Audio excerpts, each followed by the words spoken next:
And we're live. I was just thinking about that, Russ. Literally just thinking about that.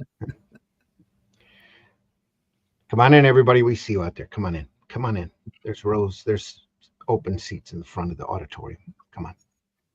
Grab your favorite drink, sit down, and we got some great comics to look over today. Classic comic strips on Sunday Funny. Yeah. Strips, Sundays and dailies. It's going to be fun. Let me run the opening and we will get to it. Here we are.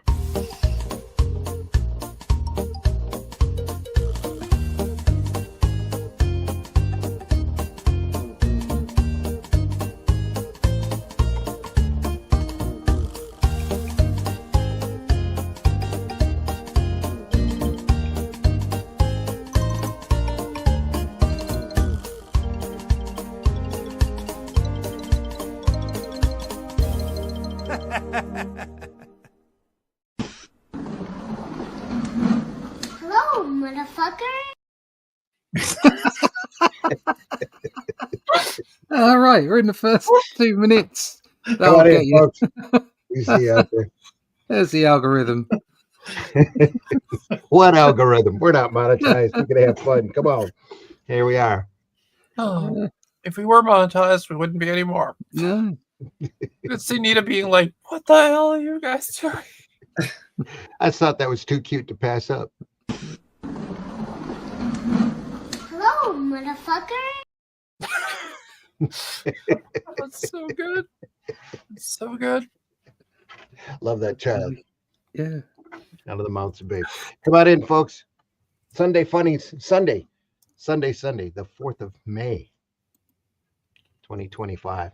Do you know in 20 years' time, somebody's going to pull that piece of film up for that kid when she goes for a job? Yeah. And she's not going to get the job. Oh, they'll probably just laugh their ass off and give her the So job. about 20 years' time, nobody's going to have a job. That too. 20 years' time, nobody's going to be around. No, Just it'll point just at be it. AI robots The wandering way it's around. going, yeah. That's right, exactly. The child will just look at their future boss and say, "That's an AI fake," and they'll Yeah. Yeah, I didn't do that. Wasn't me. Exactly. Was the AI what done it, Gov? we get some coming up. So thanks for stopping by, folks. This is Sunday Funnies. I'm your host, Randy Zimmerman. You can find my work, if you look on Amazon, you just look around in comics. I broke down the Shadow Kingdom for Russ Leach to do fantastic artwork with. That's a adaptation of the original Robert E. Howard story, the one that started the whole sword and sorcery genre. We took those characters and spun them off into the Atlantean.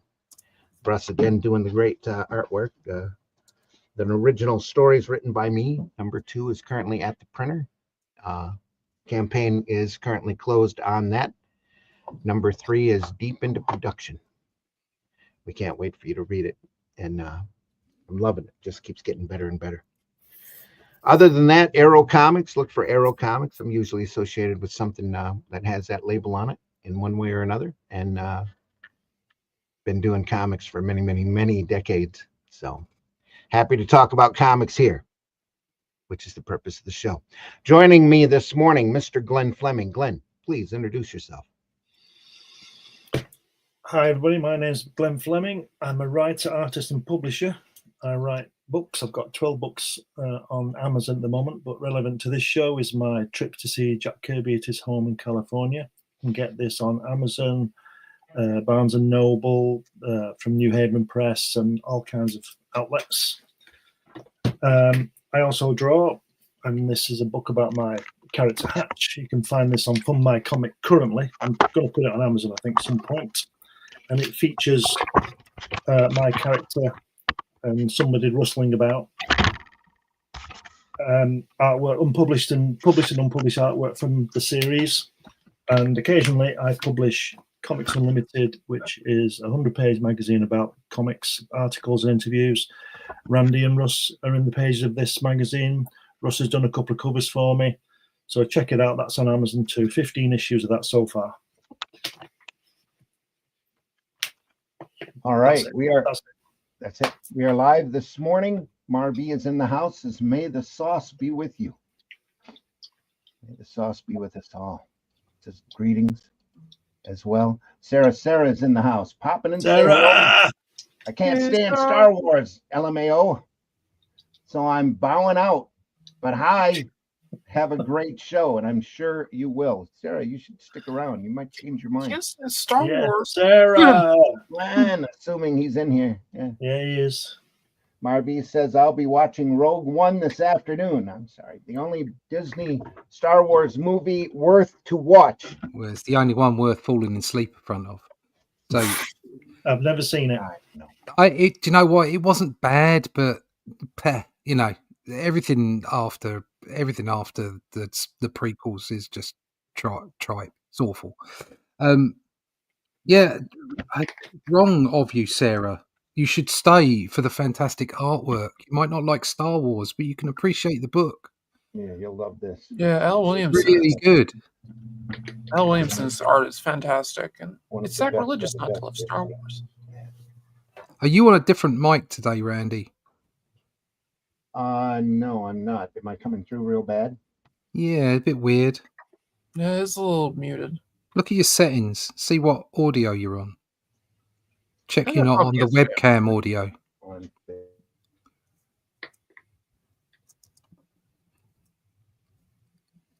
Oh, look at that cover.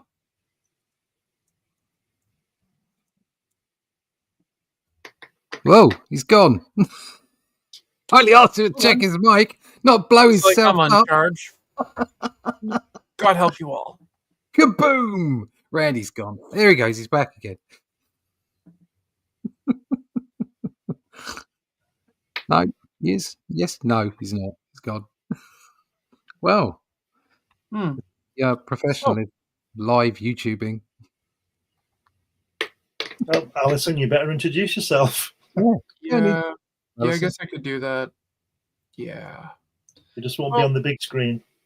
Well, I'm Allison. I'm here. I'm on the big screen. I'm on the little screen. I can't make up my mind. Just that's. I'm There big. you go. I'm little. I'm back to big. This is great. This is absolutely great. I am Allison. I am a comic book artist, mangaka, the American mangaka, whatever you want to call it. Live streamer, creator, hanging out with these crazy people this morning.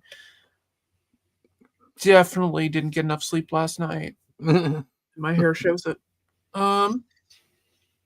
Let's see.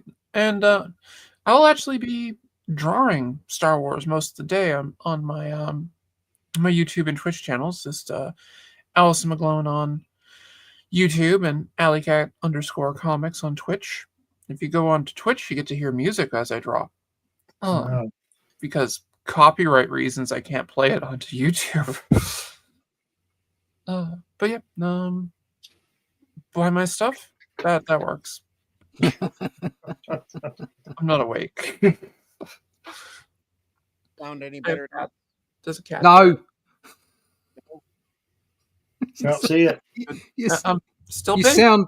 You sound like you're in another country. Yep. That's good to know.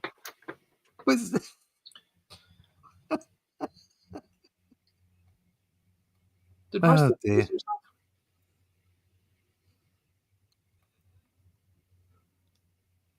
Written by Archie Goodwin and drawn by Al Williamson. Look at that cover. You're still very low. I can't hear you at all. I can't hear you. You're muted now, so I definitely can't hear You're you. muted. Glenn, that's got a little bit of I don't know why it reminds me a little bit of Mobius. Yeah, I know what you're saying. It's really, it's got the whole thing. It's got Wally Wood in there as well with those blacks and everything. Yeah, but very Wally Wood. I was thinking Mobius when I saw the whatever that machine's called. I don't know what they're called. Or whatever it is. Yeah, I was thinking Mobius as it was further away, and then when it got closer, Wally Wood jumped out. Yeah, I definitely see the Wally Wood influence on it. Yeah, and there's what's his face? I forget. Give me a thumbs up if you can hear me. Yeah, that's a lot better. No, you can't. Oh, that's not good. Yeah, I can hear you. We can't give you a thumbs There's up. no 'cause way you we're giving can't you a see thumbs us. Oh dear. Welcome to live podcasting, folks. Welcome to live podcasting from Boomer Town.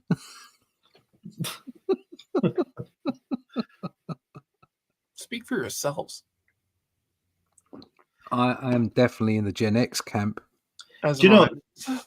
the only thing I don't like about that cover is that bird on the left. I know it's sort of offsetting the white of the machine, but I don't like that drawing of that bird. Just some random bird. Just some random bird Random Yeah. bird. causing bird. trouble. Like shoot it with a blast. I think the reason it looks a little off kilter is because it's bang on sideways. Yeah. Whereas everything else has got a tilt to it, and it kind of feels a bit weird. Yeah, the little It's guy, almost silhouette. the little guy bottom right is proving your point there. He's crawling into the pit or crawling into the view, isn't he? He's crawling out of the picture. Yeah. So it's like a 3/4 turn, isn't it? When that's a side view and it doesn't work. Just don't no. Is that supposed to be Han Solo with blonde hair? I don't know. Because maybe Luke. I think it's Luke, but he's That's looking a Luke. bit too superhero-ish. Yeah, that girl looks like a cross between obviously Princess Leia and Wizard of Oz. Yeah. It does kind of. I think that's got to be Leia. Yeah, It's and I Leia. think that must be Luke. Just he's drawn very manly. Yeah, he looks about 39, and when he's 21, isn't he? You know. Yeah. Yeah, considering Luke in the original movie is supposed to be 19 years old. Right. Wow. Now, Mark Hamill, I believe, was 25. Yeah. But Carrie Fisher was like 19 years old. Yeah. He was. Yeah. What when he went to do his mic, what did that have to do with the camera? Well, I have no idea. It's like that song, you know, your thigh bone's connected to your hip bone, you know. That's exactly it. You know what I mean? Exactly it. You know, so anyway, folks, it's been really nice, and this cover's been really great. Well, cover's it was amazing. great. Yeah, it's just. In fact, there you go. the leg of his stand there looks like that. His camera looks like the leg of that machine. That's well, guys. I think we may have lost our audience. Stick around, guys. It will get better. I'm going to say something now that I never thought I'd hear myself say, but I'll do it because it's funny. And that is, may the farce be with you. Check you out. Boom. Boom. Rim shot. Oh dear. Right. Wow. Oh, I'll tell you something. Let me tell you. That is Han Solo because he's got that Mauser. It is his gun, isn't it? Well, Luke has one of those too, actually. Oh, right. Does he? Okay. Okay. I concede. I do like the machinery on the side of that. Oh, okay. It's me again. You again. Right. I think Randy's left. He must have. He's had enough. There's enough. He's just done. Oh no. It's Glenn. It's me. It's just randomly going through the people on the show, just in case you missed their introductions. Just checking it out. Oh dear. We're experiencing technical difficulties this morning. It'll be back soon. Don't worry. Perhaps we could play some music. Oh no, YouTube will cut us off. Yes, they will. He's back and he's gone. He's back and he's gone. Oh, wait, maybe. So, will we? The excitement. No. No. The camera's literally like face down on the table now. Up there. Okay. I'll show you this. Got this the other day. Just started reading it. Oh yeah, Monster Fire really Winter's nice. Fantastic. Yeah. The hardback. Yeah, Nice. it's great. It's really good. And it's really impressive because not only is it fantastic artwork, he does the lettering as well. Oh God, look at that. Oh, that's so awesome. good. He does the whole thing. He's a man after my own heart. except that this is worth looking at. Oh, Yeah, I'm just I starting almost play reading. yourself short. I love your stuff.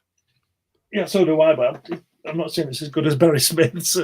Okay, that's fair. That's fair. You're supposed to say, no, it is. It's No, I can't even lie that good. So. No sound. oh, so, No sound. No sound. oh dear. Boys.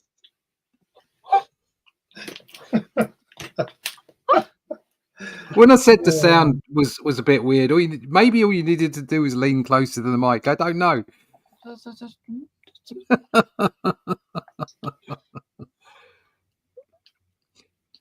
Right. Oh, Okay. dear. My God.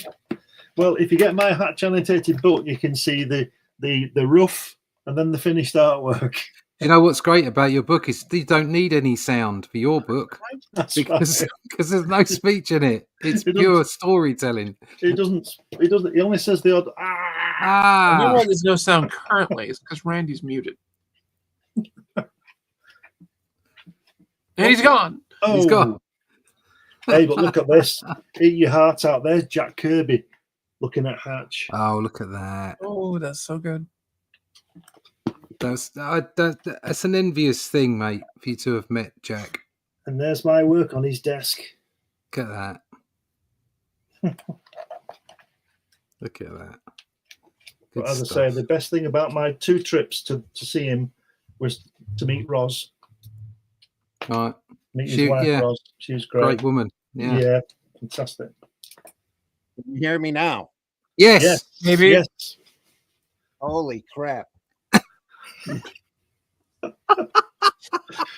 Well, we're only 20 minutes in, so Right. Just hit the Sorry, button. everybody. Get it. Yeah, and the sound. I have to say, it was worth it because you are much clearer now. Yeah, I had to go through and jiggle all the wires. I had You to go, jiggled all the wires. I had to go through and jiggle all the wires and wake the hamsters back up. Holy crap. that's what she said. Sorry, folks. Did you Very try sorry turning for it that. off and on again? See, That's what I ended Sarah, up having to do. I hope Sarah's still watching because she'd be having a laugh here. Might be Luke. I remember him being blonde in comics. Oh, this person here? Yeah. Yeah, that's definitely Luke. It's got to be Luke. It's just a manly Luke. That's all. It's a very Glenn manly. Glenn, you must show monsters one of these days. I think I have a copy of Monsters, Glenn. If you don't want to ruin your hardback on a Yeah. Well, On a podcast. I don't have I'm the only person on the planet who doesn't have a mobile phone, so I can't fix it up to show stuff anyway. I use a rostrum camera. I just got 2 webcams, but I've got a softback copy of that. I think Right. so. Rather than ruin your hardback, Exactly. we can flip through my soft cover. Brilliant. Giggity. I've almost bought that book a number of times. It's just that Right, stop playing with your camera. It looks fine. Show us the book. I heard how depressing it was. I just haven't picked it up yet. It's depressing if you're an artist. Is Yeah. it? Okay. It's definitely depressing if you're an artist because you're just looking at it going, I will never. Now, that's really, really clear, Randy. Don't mess Don't with mess. That looks really nice. That looks. Oh no! The book disappeared. There you go. It is him. Yep, That's the back definitely cover. Luke. Yeah. He's just very manly. These are hardback collections by Russ Cochran. He was contacted by Lucasfilm. Oh, look at that. Oh, isn't that great? Just the pages. Look at that. That's amazing.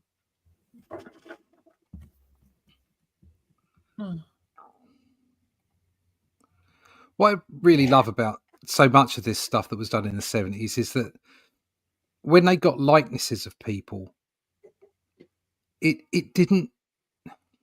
It's okay. They might have traced the occasional one, but most of it was a sort of a light likeness, if you see what I mean. Yeah. So that they could draw it multiple times and just get on with it and make it happen.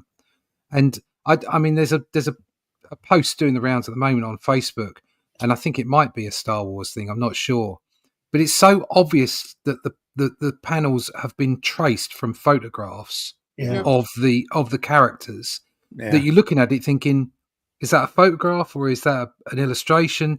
And it's like, that's not what I want from my comic books. You know, No. I can go and see a film. I can look at photographs. I can look at it on the internet. I want a comic strip. I want something that flows and that works and ebbs and has energy. And sometimes, I mean, I'm very keen on getting likenesses right. I did that with Doctor Who, but that doesn't mean that it should be to the detriment of the sequential arts, the storytelling aspect of it. Yeah. You know, it should all flow. Absolutely. Yeah, I quite agree. And I think that spread there is because you can. That's obviously not traced. I think from No, that's not Harrison Ford, that one right in the middle. Whereas the one next to him, the Carrie Fisher one, it's obvious that he's got reference, but again, I don't think it's traced. And the Luke is definitely not traced, but you still know who all those people are. And actually, the Harrison Ford has got a little bit of a likeness, quite from the second Star Wars film. So it's like. It's just and also the rendering. I mean, look at the rendering on Darth there, and then over on Chewie and C-3PO in the middle. It's just a really beautiful thing. I know that all these are just snippets that have been put together, but you can see the fact that they are snippets that are put together. You can see that consistency right the way across the page. Well, if you look at top left, you can see Alec Guinness there. Yeah, that is definitely Alec Guinness. Yeah, and you can see that he's probably really studied the reference that he's been given. Yeah. But it doesn't mean he's traced it. Yeah. No, exactly. If he has traced it, he's not done a very good job. No. No. And again, it's not. I don't have an issue with tracing. I mean, like Neil Adams. I think I'm paraphrasing, but he famously said, any artist that says they don't trace is a liar. There's always, especially when you look at these back in the day, they had so much to do and so little time to do it in. They just had to get the work out the door, but they didn't rely on it. And what I see at the moment is a trend on relying on 3D models and relying on tracing of photographs. Yeah. And what it does is it takes the energy out of your storytelling. And it also takes longer to find the reference for the angle you want. Exactly. Yeah. I mean, might as well draw it. Yeah, I was looking at horses today. Horses are awful to draw. And I was looking for reference for reared up horses. But the last thing I want to do is just trace the reared up horse. If you see what I mean? Because then I have to build the whole scene around the reared up horse. And that doesn't make sense because you're not creating the energy that you want from a scene where a horse is reared up. So, no, it's good to get reference. It's important to get reference, especially for animals. But no, it's you've got to have energy in your work. Yeah, this is what I was saying the other day about the weapons. You've got to know if you're drawing accurate Second World War weapons, you have to know what to leave out. Yeah. So you've got to know what's in it to leave it out. You can't just draw a rifle, generic rifle, because I think if you're drawing something like that, which I am at the moment, as you know, you need to get different reference for a Mauser rifle and then draw it. So you've got to know it to do it, if you understand what I mean. Yeah. That down there that you were just looking at the Millennium Falcon. Yeah. Look at that Millennium great. Falcon. Yeah. Fantastic. Brilliant. This is a 3-volume hardback set, 1991 printed in a nice box set. What a lovely box set. Can you still get that? I don't think so. Oh, It's limited to 2,500. Was it really? wow. And the way- That's a collector's piece, And you've got one. And the way I know that is because I've got this. Oh, Look at that. Look at that. Bang. This is number 1174 out of 2,500. Oh, wow. That's worth a few quid then. Just Chad. That's not real, but those two are. Wow. That is cool. Right, well, Loved that's it. the end of that then. Loved it since the first time I seen it. Yeah, had to have it, Fantastic foreword by Archie Goodwin, talking about how he was approached to write it. Another introduction by Al Williamson, and a little cartoon by Archie there. Yeah. Another great introduction by Al, and a little introduction by Russ Cochran himself, talking about how they asked him to put the set together, and he was happy to do it. Everybody had better names then. Russ Cochran, Marv Wolfman, Archie Goodwin. It's like they're great. Great names. Dedicated to James, which I believe was Russ Cochran's son. This drawing here is by Al Williamson's son. Right.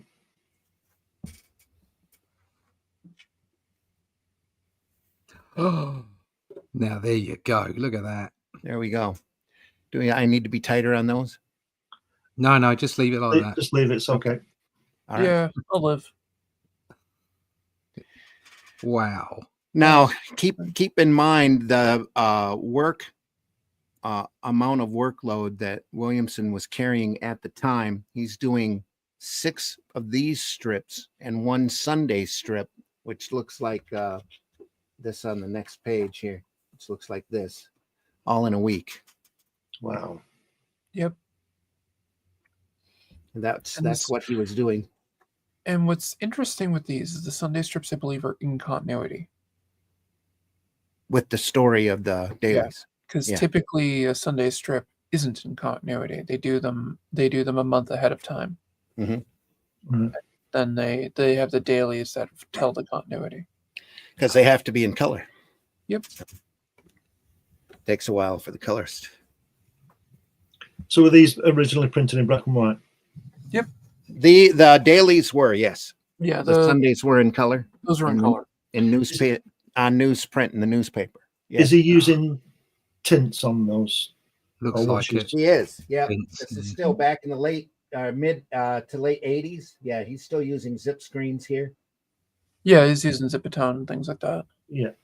Yeah. Definitely is. Is this before his Tarzan work or after? I don't remember Williamson doing much Tarzan work. This is after it's after Flash Gordon, isn't it?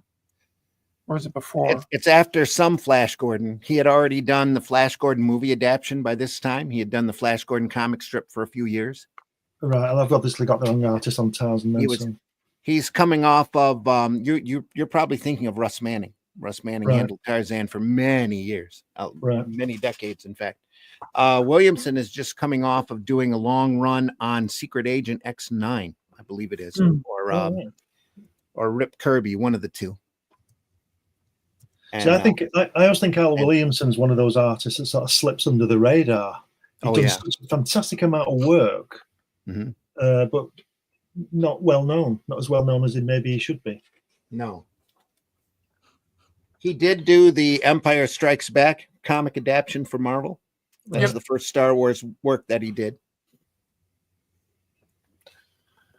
And he, did Flash Gordon movie. We've looked at that in the past. We've looked at his movie adaptation of Flash Gordon. I'm sorry, just how good is this? Yeah. It's amazing. Jeez. So he's doing 6 strips daily, 6 strips a week, and plus a Sunday, which is the one Sunday. Yeah. And would that be in color? Yes, it would. I'm not sure if he did the coloring work on it. Oh no, I don't know if he did the coloring, but yeah, they were in color. Say that though, it is only 3 pages a week. Yeah, that's true.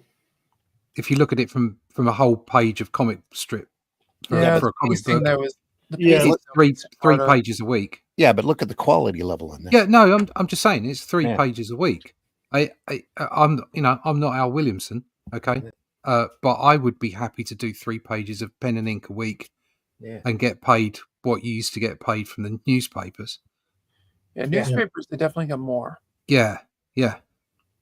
Well, that's the holy grail, isn't it? To get the newspaper strip. That's what Kirby was. That's why he did Sky Masters. And it used to be. Yeah, I don't think it is now. No.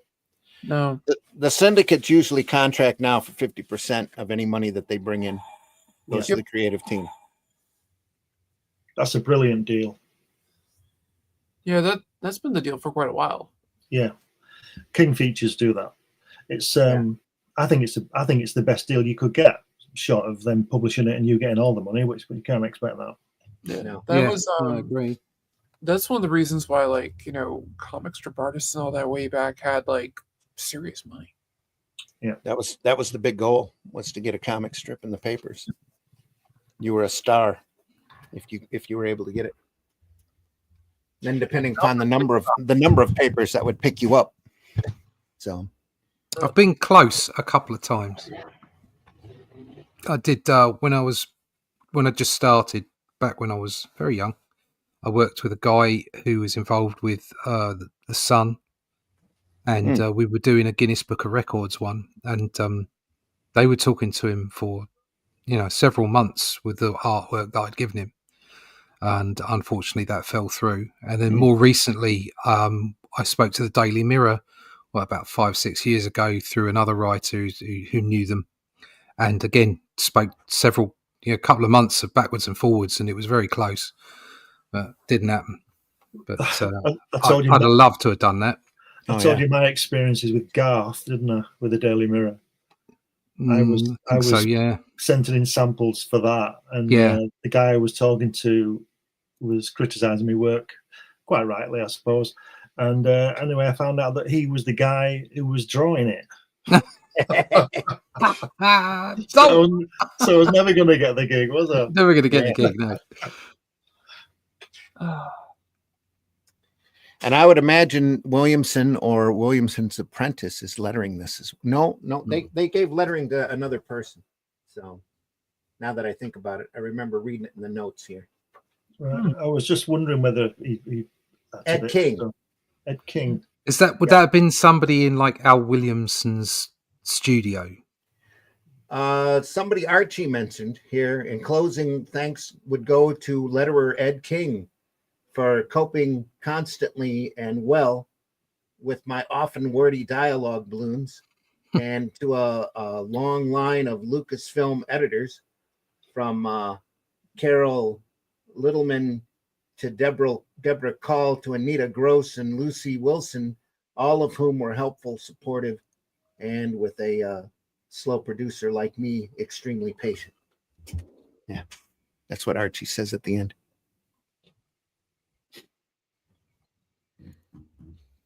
Sorry, folks, we're just getting underway, thanks to my sound problems here. So I have that comic strip. Anthony Jameson says, thanks for joining us, Anthony. Hi, everyone. Phantasmagorical in the house. Thanks for being here. It's also up there saying hi, everyone. PBR, Street Gang. Did anyone catch first episode of the Eternaut? Hope they do it right. Hope so, too. I heard it was coming.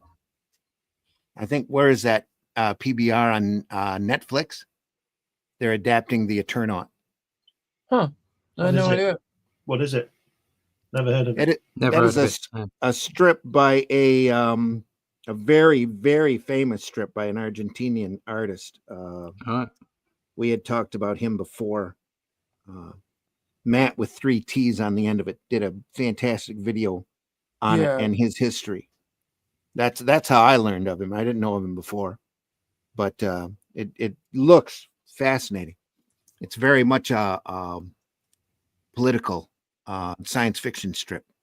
Mm-hmm. That it's like an after the apocalypse kind of thing, if I remember right. Also joining us now in the house, Mr. As soon as I can add him here, there we are. Mitch Rogers. Mitch, how you doing? I'm doing great. How's everyone? Good. Okay, how are you doing, Mitch? I'm doing. It's nice seeing you, Mitch. Sorry, Mitch, you guys. Or in this case, hearing you. Yep. Yeah. Mitch, why don't you tell folks about yourself real quick here? I'm a horror comics writer and artist from Greenville, South Carolina, and I'm the creator of the Boger horror comic book series and the Flesh and Blood collection. Thanks for being here, Mitch. I don't think we got a proper introduction from Russ either, did we? No, we didn't. I made that comment earlier. Are you there, Russ? Yeah. And he's gone. Oh, he's muted right now. No, I'm here. Oh, all right. Want to give a quick introduction to yourself? Yeah, I don't know why I don't know why that's up there. That is one of my drawings. Swapped your camera. Yeah. Yeah. Maybe it's StreamYard. Maybe it wasn't my fault at all. I don't think. Yeah, I'm just gonna. There I am. There you are. Yay. Yeah, my name's Russ Leach. I'm a comic book artist. I work on the Atlantean with Randy. Buy it. There you go. Go to my website, russleach.com, sign up for the email address. It's the email list there, and buy it. Buy more. Buy it, share it, get it out to people. We want lots of people to read it. There you go. Buy it early and often. Yes. Star Wars, Mitch. Al Williamson. Ooh. Is this the Marvel editions? No, these are the comic strips. Oh, okay. Al Williamson, Archie Goodwin writer. Just enough like Harrison Ford there. It's almost getting into Mort Drucker realm, isn't it? That in places, yeah. Yep. But he's got his lip right and the nose. Yeah. That's a long gate that AT-AT has gotten at the bottom there. A long step. Yeah. So that it can fit into the comic strip. That's really good. I like that. But look at how pretty it is. Oh, it's beautiful. Yeah. And look at the background. Look at all the vegetation and stuff. It's great. The whole strip is just amazing. Yeah. It's probably working 2 up on this? At least. Probably 2 up. If he's using 11 by 17 boards horizontally, it'd be 2 up. Yeah, it's 2 up. Yeah. Lovely. No panel border needed here. It's the dream job, isn't it? Yeah. Somebody giving this to you, just there you go. 3 pages a week. Pump it out. Here's the check. Yeah. It's just fabulous. And it's Star Wars, so the check would probably be really good. Yeah, and it's Star Wars. Yeah, that's right. Yeah. Every newspaper would be carrying it at this point. That could. Was it Cy Barry that did the Phantom? Cy Barry did the Phantom for a long time. Lee Falk was the creator of it. Yeah, because I'm sure I read an interview with Cy Barry. Yeah, he used to set his drawing board up. There'd all be 2 up. This artwork, and he'd have 6. He'd have the whole week's board on his board, and he would work them all at the same time. Wow. Yeah. So that this is what I'm always saying about when you. I don't know about other people, but if I was going to ink this, I wouldn't start at the top left-hand corner and just go across. I would ink all the faces, all the hands, to get that continuity. So if Cy Barry has got these all up on his drawing board, and he's doing the whole thing, the whole week, the whole week's stuff in one go, so to speak, which would be the same as drawing it on a page and just working around the page, which is what I would do, rather than just draw from the top left to the bottom right. I don't know about anybody else. I do know Al pulled in a couple of assistants for background and incidental detail. If not for the whole run, then for most of it. I like to get the faces in. Yeah. First. Yeah. So if nothing else, if I'm going to cock up, I don't want to cock up the faces. You want to, If I had characters first, let's just say for argument's sake that these 2 pages that we can see now were Russ's artwork in pencil, right? And I was going to ink them. I would start on the second page where he's looking to the side. Yeah. And then rather than start at the top left again, because you work the whole thing at the same time. And Joe Sinnott said that after he spent that hour of his day looking at Kirby's work, he would go to the page that interested him most because that was where his passion was for that particular strip. Right. Okay. So if you imagine Kirby's work with a fantastic drawing of Galactus, full page Galactus on page 11, he would do that first, and then go backwards and forwards. Well, this is wonderful. Especially the backgrounds. But the rendering, everything, it's just beautiful. So if his assistants are doing backgrounds, they should be given the gig. Yeah. But it is lovely stuff. he ended up finding Carlos Garzon during this run. That was an apprentice for him for many years, or assistant, I would say, for many years. This isn't the complete Sunday page either, by the way. This is the Sunday page set up in tabloid. There is another panel that sits on the top tier that is not part of this, and they include all of those in the back of each book. Oh, they got how good is that? That's brilliant. Look at that. Look at that Peter Cushing there. Just go over that page and look at that Peter Cushing forward. Which is what we were saying before about the likenesses. Look at that. Yeah. Instantly know it's Peter Cushing. And then is it Calrissian at the top? Yeah, Lando and the Ben Kenobi. Yeah. That Han Solo in the bottom left corner. Yeah. That is I'm pretty sure he used reference art for that because that's a fairly famous shot of Han Solo. But I love how it looks. Yeah, and if you look at it, it's the one that looks least like who it's supposed to be. Yeah, it does. But it just looks so good. Yeah, that's lovely.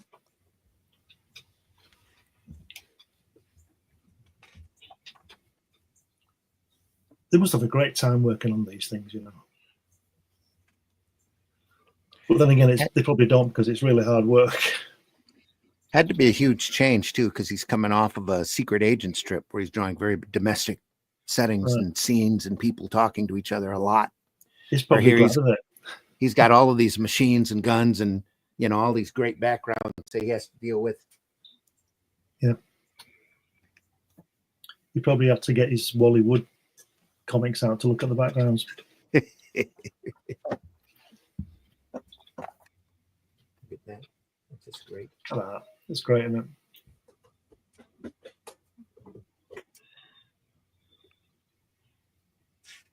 That's fabulous stuff. And again, I always ask the question, I wonder all this artwork is now. Yeah, really. Probably in some private collection, I would have thought. Never to be seen again. Yeah.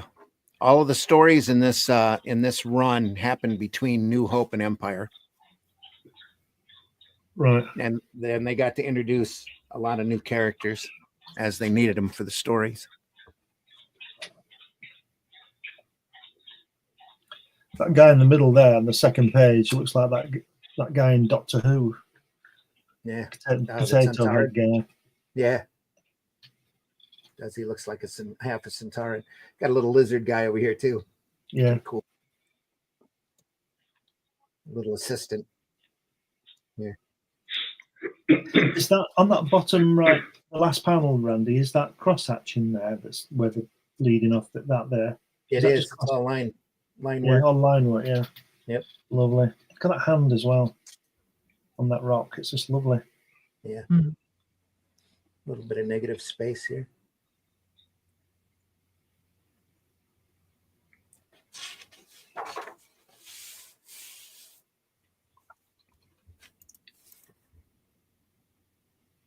Jabba the Hutt. Jabba the Wonky. Look at that. It says that. Look at that. Look at the first page, second panel, second tier, last panel.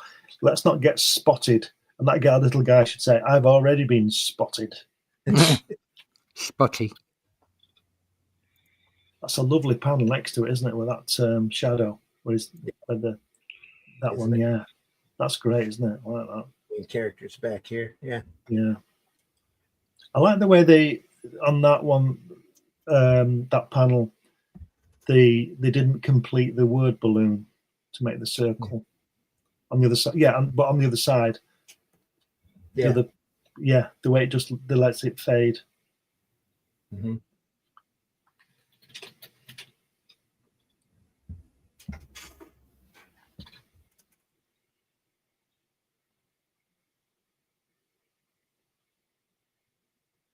That's great.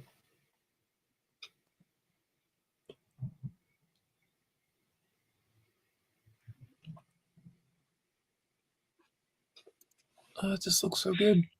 Yep. You know, I think my favorite quote from any of the Star Wars stuff is when she says to Han Solo, "I'd rather kiss a Wookiee," and he says, "I can arrange that." That can be arranged. Yep. Yeah.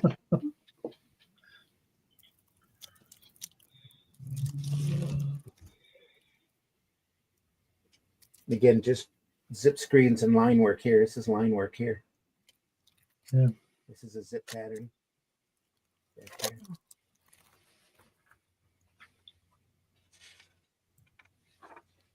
I think it's a great idea that they've done to use this to link to the next film. Yeah. Mm-hmm. I think that's a really good idea, rather than have an independent. Well, it is independent, but there's a continuity there. Yeah, that's a good idea. And only like a handful of franchises have done that since. Right. Like the Matrix had the Animatrix in between the first and second movie, and the Christopher Nolan movies had Gotham Knight in between Batman Begins and Dark Knight. Yep. I can't think of anything else. I think it's a very clever way to get the whole thing purchased. Yeah. Plus, you get to capture that moment in time and play with it. The end of New Hope, and from there, to the start of Empire. A lot of stuff happened. You just never saw it. So yeah, they'll show you now.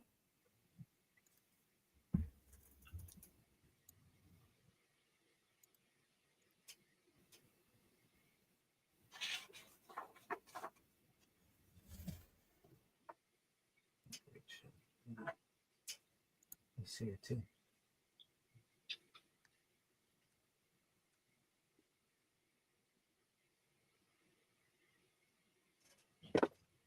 It's all hatch work.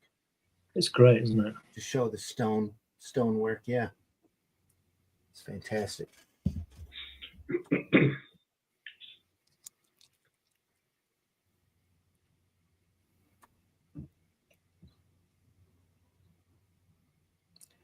Marby says don't have Netflix for years. Yeah. Yes, it's on Netflix. I'll have to look on it, PBR. Thanks for reminding me about the Eternal.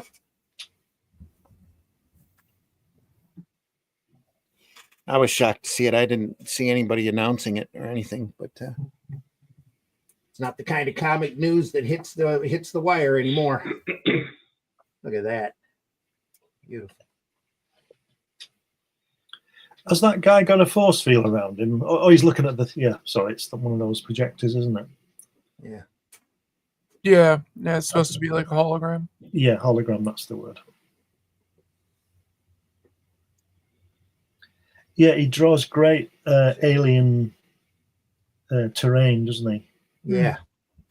Had a lot of practice on Flash Gordon. Yeah. Look at Chewbacca's hair there. Yeah. It's like what's he called? Can't think of his name. Chewbacca's been to the groomers. He gets to the beautician once every couple of moons or so. Yeah. Get the hairballs out. Can you imagine? Yeah, his claws trimmed and. Mm-hmm. Yeah, gets his claws painted. Yeah. It's a whole nother strip. Somebody's a Wookiee beautician. Yeah, you got to be like perfect as a Wookiee beautician because the Wookiees are known to rip people's arms out of their sockets. So. Yeah. Get those clippers a little too close, you're going to be in trouble. A little plateau working here, a little Devil's Tower. Yeah. Love this shot here too. That's great.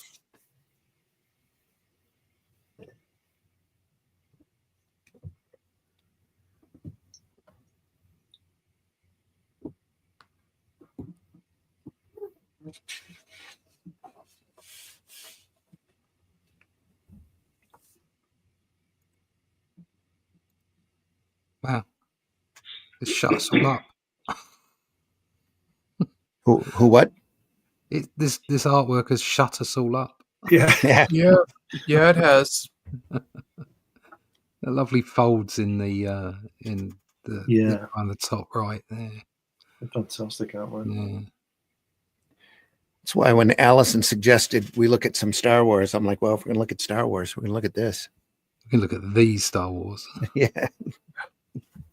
Look at this. Yeah. Very much. Great. Look at the open space here. There's no detail necessary.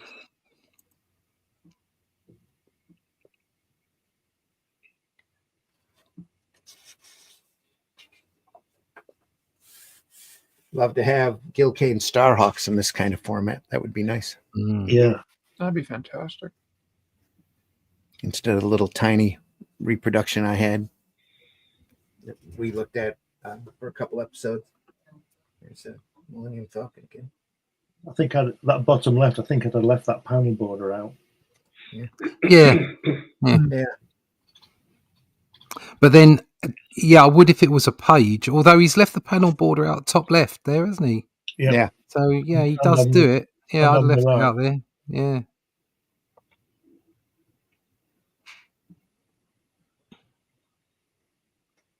Nicely done. As well, it's wide open. A lot of the middle panels on comic strips are open like that anyway.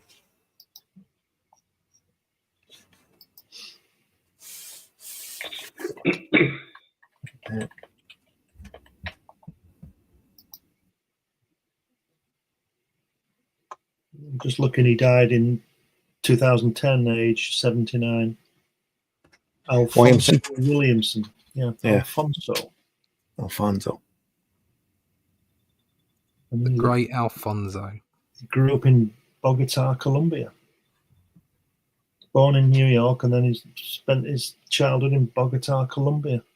Yeah. He came back when he was 12. Wow. PBR Street Gang, there is another edition of Star Wars comic strip in hardback at a much reduced cost, but I like the size of this edition. I just love the format of this. It's in the same size as the EC books that we look at. He did a number of collections like this. All of the Carl Barks material and all the Little Lulus are in hardback as well. I don't have any of the Little Lulus. I think there was like 4 or 5 slipcase versions of it. Oh.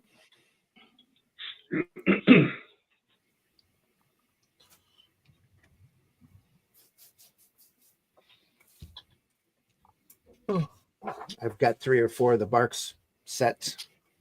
He did all the Donald Ducks. I think he did 1 or 2 sets of Uncle Scrooge and all of the stories that were in Walt Disney Comics and Stories. Fantastic work. We'll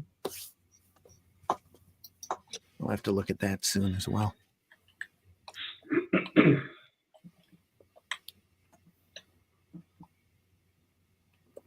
Marvies that I always wanted to see.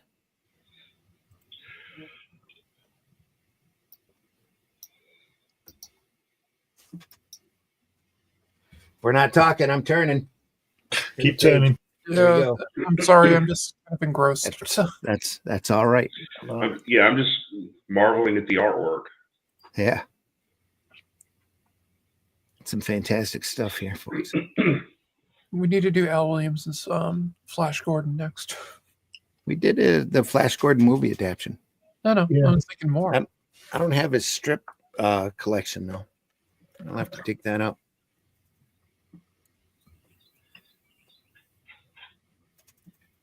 I have a really early collection of Calkins Buck Rogers, but it's literally in shreds. Ugh, that sucks. It's a nice large book, but it's the binding on it over the years is just decayed into nothing. It's one of those you turn the page and it automatically comes unglued. Yeah. I don't know if that's the one that I have. Does that have a yellow cover? It's got a white slip cover on it. I think it's got a red hardback. It's larger than these. Okay, yeah, mine's a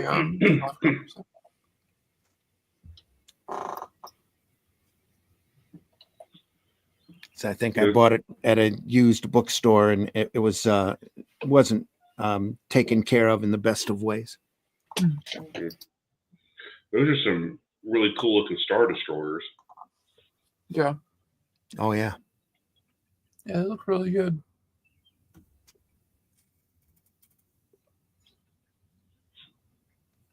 There as well.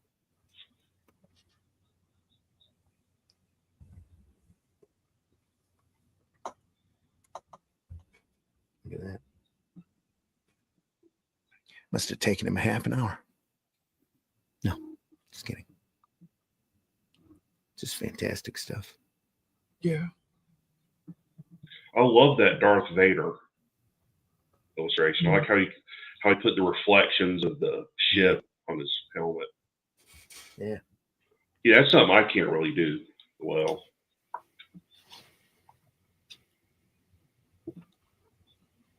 Hey, Randy, just for a second, just put me on screen. I've just taken delivery of something that I only ordered yesterday. Oh, there you go. Quick service. Oh, nice. Weapon X, there you are. Weapon X. Hardback? No, it's softback, but it's okay. Colour. I've only just Helen's just given it me now. It's there. Fantastic. Yeah, it is. I have that all in floppy. So I'll be looking at that later. Well, after Monsters. Anyway, so I'm sorry. Back. Yeah. No, it's good. It's Barry Windsor Smith. It's all good.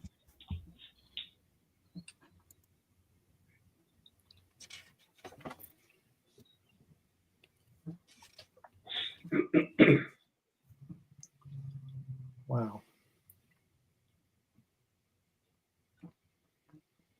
R2 and C3PO making a quick appearance. Nicely framed, that first panel. Well, second panel. Yeah, second panel's great. Look at that. Yeah. Vader's TIE fighter there is amazing. Yeah. The crispness of it is just incredible.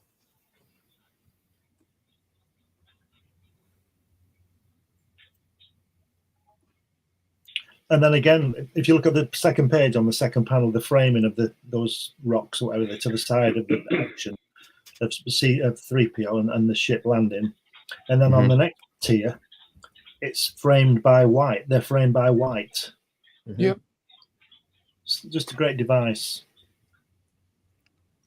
JC's waiting for a cast read through. It's gonna be a little bit difficult now. That is funny. We don't have anybody to do Chewbacca, so I knew that would happen. Like you said, we don't have anybody to do Chewbacca. There we are. Marvy says, I always wanted to see a Star Wars Silver Surfer crossover. There you go. Seems like AI really likes to draw mushrooms. Yeah. It seems like he put one on any page that is ground based. Yeah. Oh, Al, not AI. Al, I read that as AI. Sorry, folks. Far from AI. That's Al. Al did really like to draw mushrooms and seaweed, fungus, or moss. We all love to draw mushrooms. Come on. There we are. I used to love just mushrooms. Yeah. I have a cat who could fill in for Chewbacca. I have a cat that kind of looks like Chewbacca.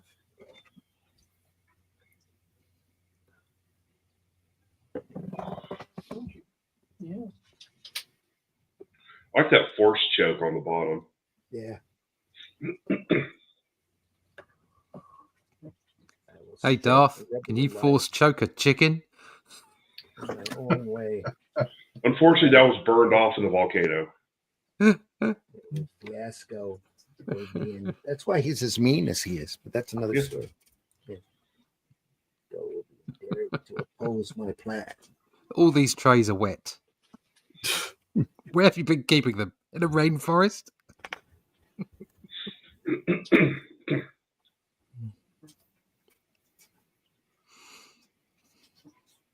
Oh, look. Oh, he put him right up in the air. Look at that. Ooh, but he's not dead. I would have loved to see that in a movie, but the special effects, I'm sure at the time, were kind of limited. Well, I mean, they did have him pick up That's the guy by the throat in the very first movie where he just lifted him up. Mm-hmm. You believed a man could fly in Superman. Yeah, true. Surely in Star Wars we could believe a man could float. While the end of a death choke. He only used the choke once in the original film. You got a in little the carried film, away in the second film. Yeah. Well, because none of the admirals were doing their job. They kept disappointing them. Yeah. See, that's the way government should be run. Apologies, Captain Pute.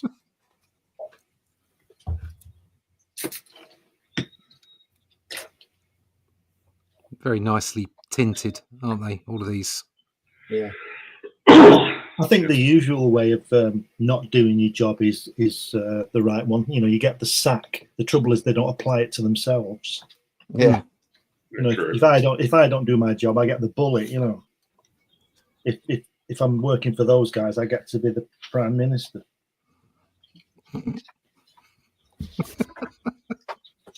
You know, was it in the army?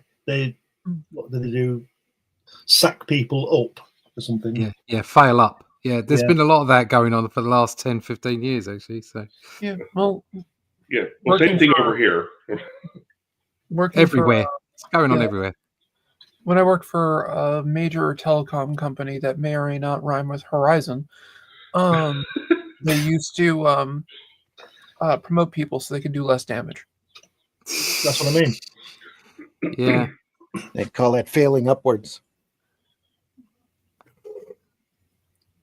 Look at that. A nice machine. Look at that on the Star Destroyer or whatever. Lovely. Mm-hmm. Yeah. Yeah, it's amazing looking. Yeah. Like, I kind of wonder, I mean, obviously there were toys around at the same time. At this time, I wonder if we had any for, like, reference. Oh, you definitely have production photographs. Yeah. I would imagine you did, yeah. I would imagine, yeah. Always, yeah. Yeah, because I can tell you from the Vader's advanced tie, that was like a scene right from Star Wars. The way he had it drawn, that was like literally right from the original film.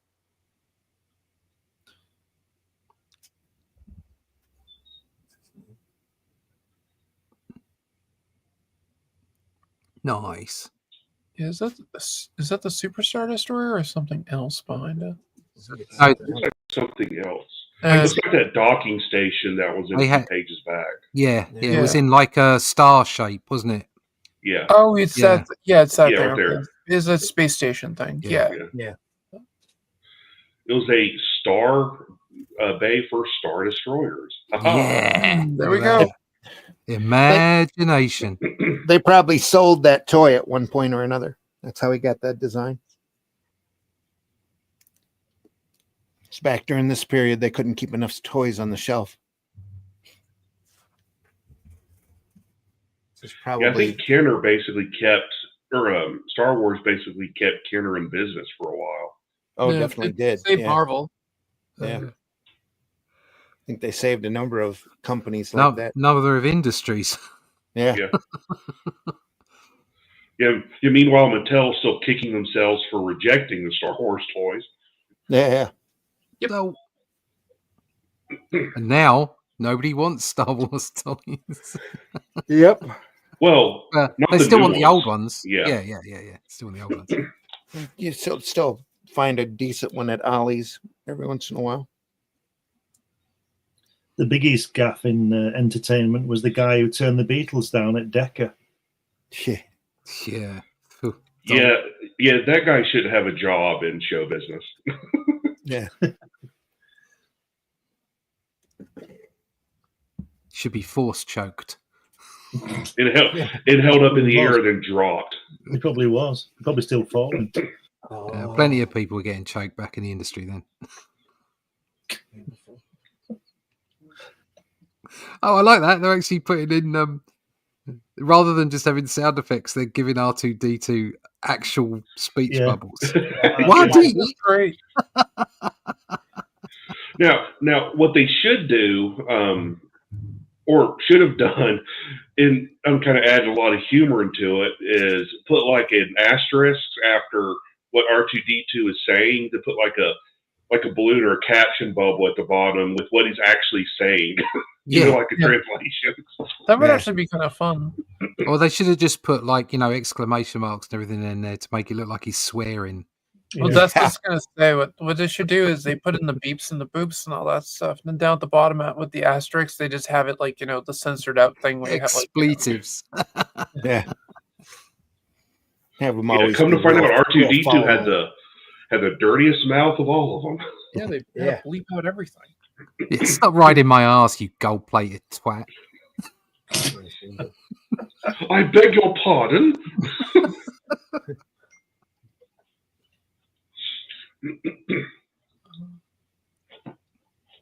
Look at that down the bottom right. the shadow involved in there, and it's like there's all the detail is done with blacks rather than lines. Mhm. It's just fantastic. And then the machinery in the background as well around the screen, the odd shaped screen that the big guys on. Yeah, I mean that's just brilliant. Strip was done in 81, so that would put it between Empire and Return of the Jedi. Yeah. Fantastic.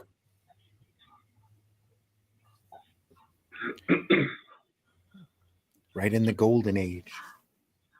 I like on the War Deep panel there where he doesn't render the below the. It's only half the panel is fully rendered because you would lose the characters if it had done the rest.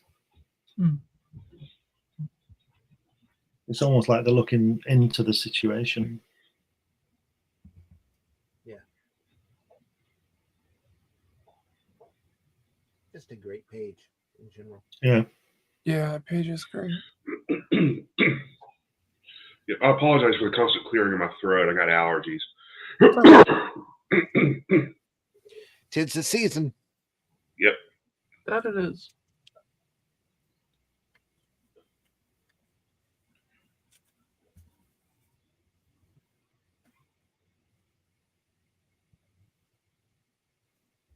That panel of Luke on the right-hand page, he looks a lot older than he was. He does, yeah. Yep. Yeah.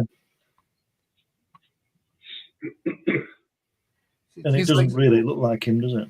He's like looks a little 21 more there. mature here too. Yeah.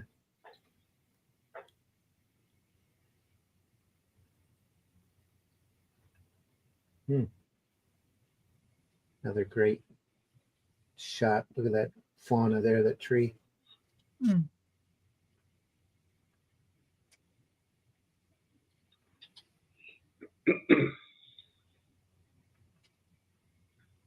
Great page. Look at that.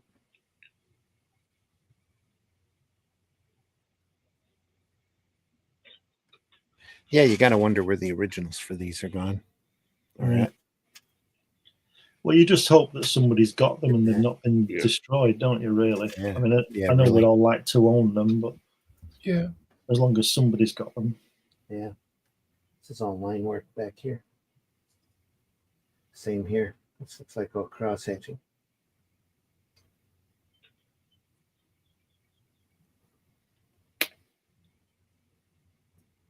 I'd be interested to know, and it may say this at the beginning, how much Lucas was involved in this production of this, if he had any direction for it. No, I'm sure he may have. No, he stayed pretty hands off on most of the stuff that was like outside of it. From what I've read of the introductory notes, everything had to go through Lucasfilm, but everything had to be Lucas approved by himself. Lucasfilm. Yeah.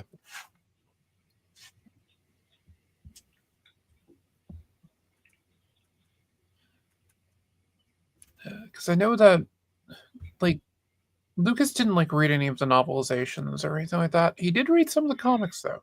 He did kind of like the comic books. Williamson notes in his introduction that Lucas had chosen him for the strip. Wanted him on the strip. He had other commitments going on and couldn't handle it to start with. And when Manning became sick, they got approached right at the right time, and so he took it. Took the job. So he must have known his work then. Oh yeah, he was very familiar. Lucas, huge EC fan. Huge EC fan. Yeah. All of Spielberg too. All of those directors back then were big comic nuts. Zemeckis and all of those guys. Zemeckis helped get the Tales from the Crypt TV show off the ground. He was one of the producers on it. Mm-hmm.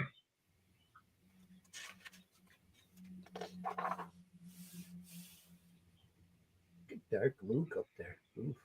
Yeah, I think Zemeckis' most recent film is a comic book adaptation of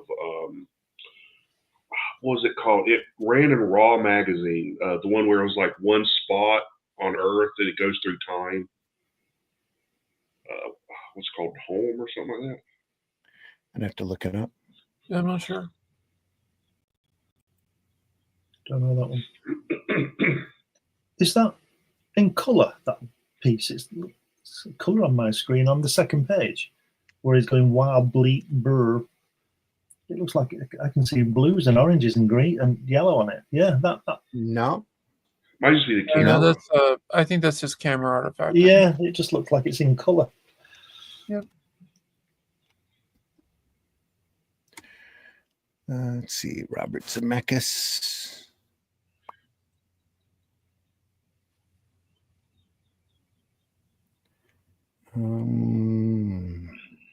Here? Yeah, that's Is it. that Yeah. the property here? Yeah, it was based on a comic strip that ran in Art Spiegelman's Raw magazine. Yeah.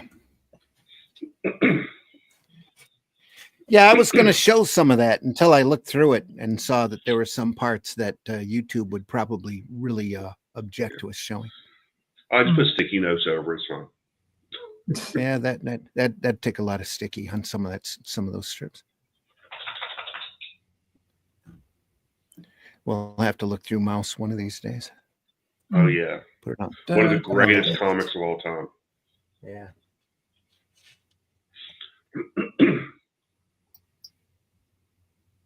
I took the whole half of the Sunday strip for that.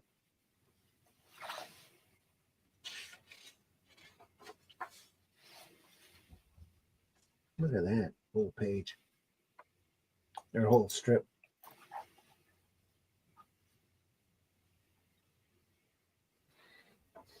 Imagine seeing that right below Peanuts. Yeah. Garfield.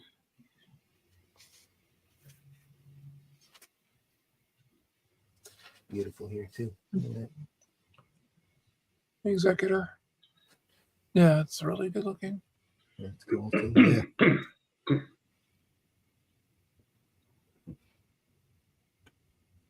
Yeah, it's like you said, Randy. Imagine seeing this. You get Peanuts and all that stuff, and then I know which one I'd be looking at. Yeah. PBR says, unfun fact about the creator of Eternaut, the Argentina government killed him and his family for his works. Yeah. Yeah. Like I said, there's a fantastic video out there by Matt with 4 T's, MATTTT, on that creator. It's really good. Everything he does is excellent, though. Yeah, he does really a lot of research. He's really good. You can tell he loves it too, which is incredible.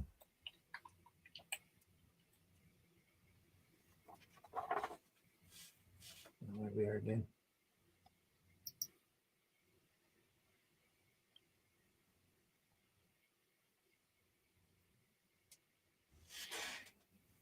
There is a note in the introduction where either Williamson or Goodwin says there was a period that 2 weeks worth of the strip got lost in the mail.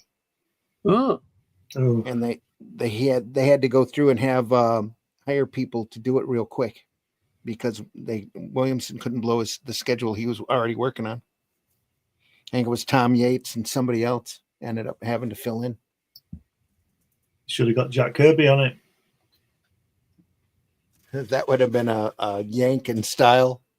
Yeah, I was gonna say, I know it would. It would have been, but he would have had it done in 3 hours. Would have been amazing. Yeah, 6 months worth of work in 3. He'd have done it easily. He'd have done it in his sleep.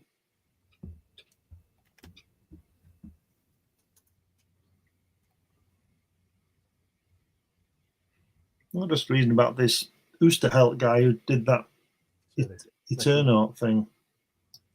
Says he was last recorded seen alive in late 77, early 78. Yeah. And his daughters were arrested by the police and never seen again, as were their husbands. Still with us, Mitch? Yeah, my internet conked out for a second. There was a bad storm last night here, so I'm sure there was a lot of damage. Is that a bad storm as opposed to a good one? Worse than normal. Yeah. Okay. Sugar's here. Everything's fine. Yeah, thankfully it didn't affect Free Comic Book Day at all. Sugar is in the house. Look at that. Hello, everyone. Hello, Sugar. Thanks for joining us, Chris. Glad to see you here. What was that property by the Argentinian creator again? The Turnout. Turnout, yeah. Okay. Yeah, because when y'all were talking about it, it was right when it shut off. Oh. Yeah, I should dig up that link for that and put it in the chat just so everybody has it, because it's such a great video. Don't watch it now, but watch it when we're done. Yep, definitely watch when we're done. I'll dig that up. Somebody wants to keep talking about this great artwork. I'm just taken aback by his the stuff he uses for the reference for his ships, especially the Executor, because it's there wasn't a lot of photos of it really. I mean, they had stuff from the movie, but actual production stills and all that, he actually made up a lot of the design work on it. Yeah. He wasn't really. I'm pretty sure he wasn't really looking at production art for it, because it doesn't really look like that, but it still looks good. I like that the drawing of the hand, because it looks like a hand with a glove on it rather than just. Yeah, it does. Yeah. Yeah, it's really good. He must have been privy to some stuff, because that's a Super Star Destroyer, isn't it? And that only turned up in the second film. Yeah, this was made after the second film. Is it? Oh, right. Okay. Yeah. Yeah, this is 1980. It's between. Yep. 81 made between Empire and Return of the Jedi, but the story itself takes place between A New Hope and Empire. Yep. So it was actually made between the two films. Yeah. Yep. So, which means he would have needed production art of the second film in order to know what a Super Star Destroyer looked like. Yeah, it doesn't really look like that. It's not far off for a, considering that he, how would he have been described to him? And until the Super Star Destroyer turned up in the second film, nobody knew what a Super Star Destroyer looked like. Well, the second film was released in 1980, so yeah. This is 1981. Right, so it was. So it was produced after the second film. That's what I'm saying. It was produced. Oh, yeah. I'm sorry. Yeah. Right. Okay.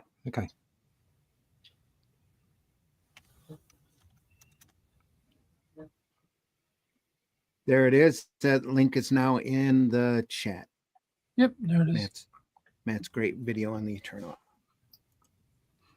Matt's channel is well worth subscribing to. If you're not aware of him, he is amazing. Yeah, I definitely follow his stuff. Does one subject videos, usually 15 to 20 minutes long, and they are incredibly well researched. And he'll tell you stuff that you didn't know before. That's for sure. The one that he did on Elf Quest on the Peonies, that one was amazing. Yeah. Well, they're all really amazing. The one he did on Corto Maltese was amazing. That was a great one too. The one he did on the Crow, I knew Jim back when he was doing it, and he had information in there I wasn't aware of. So that was crazy good.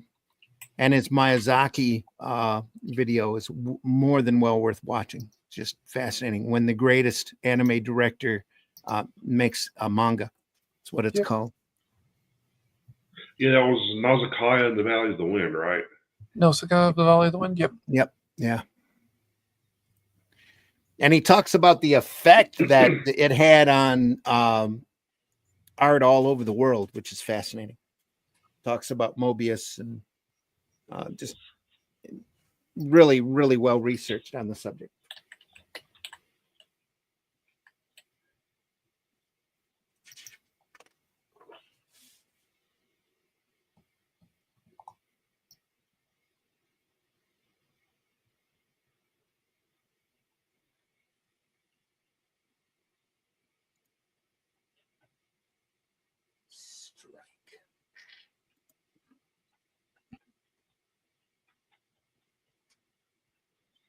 A hard shadow.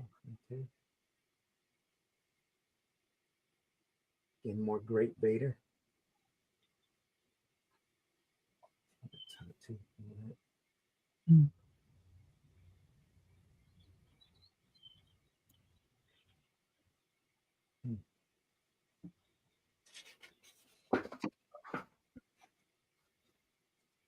Just gonna keep turning, folks.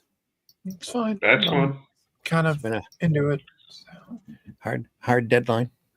Just Yeah, ring Vinny up. We need some ink in doing. Vinny done that one. Check it out. Yeah, hey, Vinny inked this panel. And then he does stuff like this. Yeah. And this. Look at that. Oh man. I think if Vinny would have if Vinny would have inked that page, that first strip center panel, those guys would have been in silhouette going across that city. Yeah.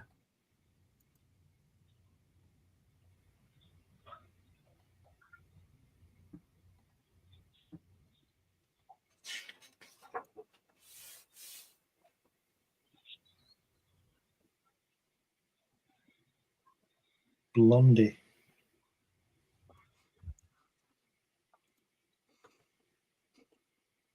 Lovely hair.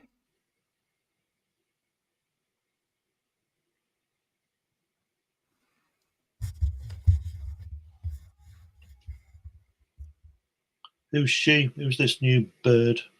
I'm looking for a name. I thought it was Mara J, but I don't think so. No, Mara Her Jade hair's not long very enough. much And, later. yeah, she was a bounty hunter before she met Luke. Tanith She Shire. worked with Talon Card. She was Talon Card's second in command, but she wasn't introduced till Heir of the Empire. Tanith Shire is the character's name. Says, oops, didn't mean to make you blush. The Tanith Shire direct approach to cute men sometimes has that effect. Well, laying it hard. Yeah, laying it down hard, aren't you? Yeah.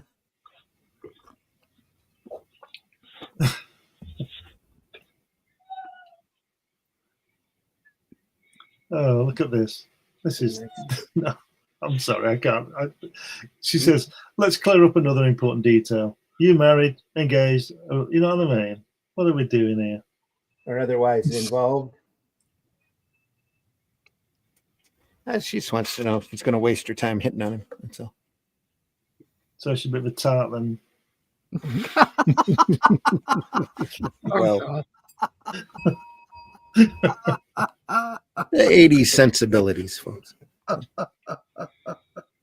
Are you talking about the comic strip or Glenn? Yes.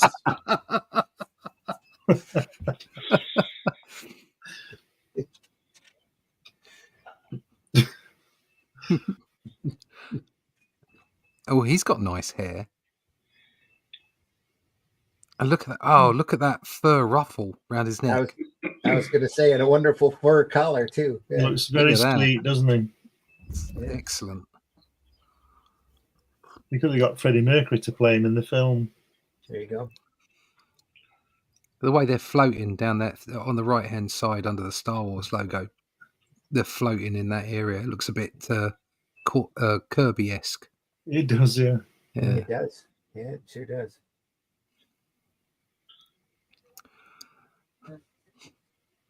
It's C-3PO floating. I don't like his mouth.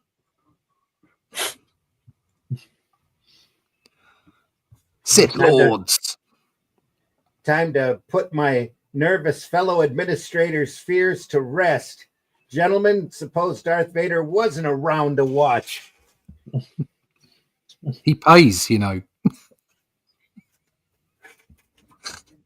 to watch. They can do whatever they needed to. Right. I got it, Russ.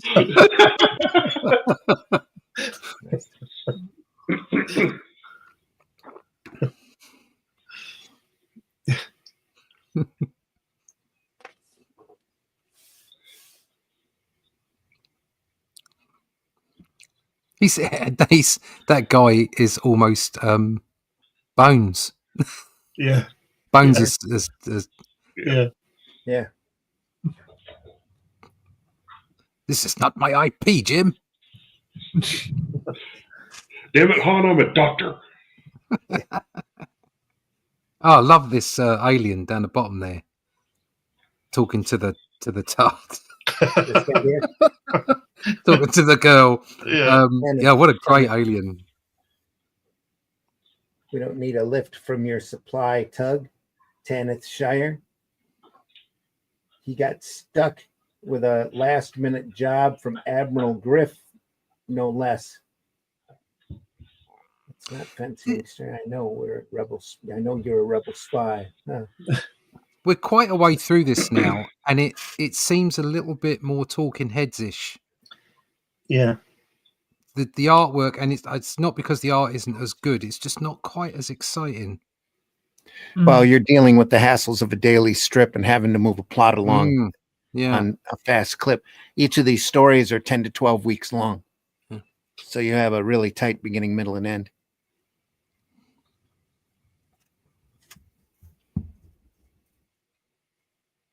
You have a droid that needs servicing. Is that what it said? Center spread there, center panel.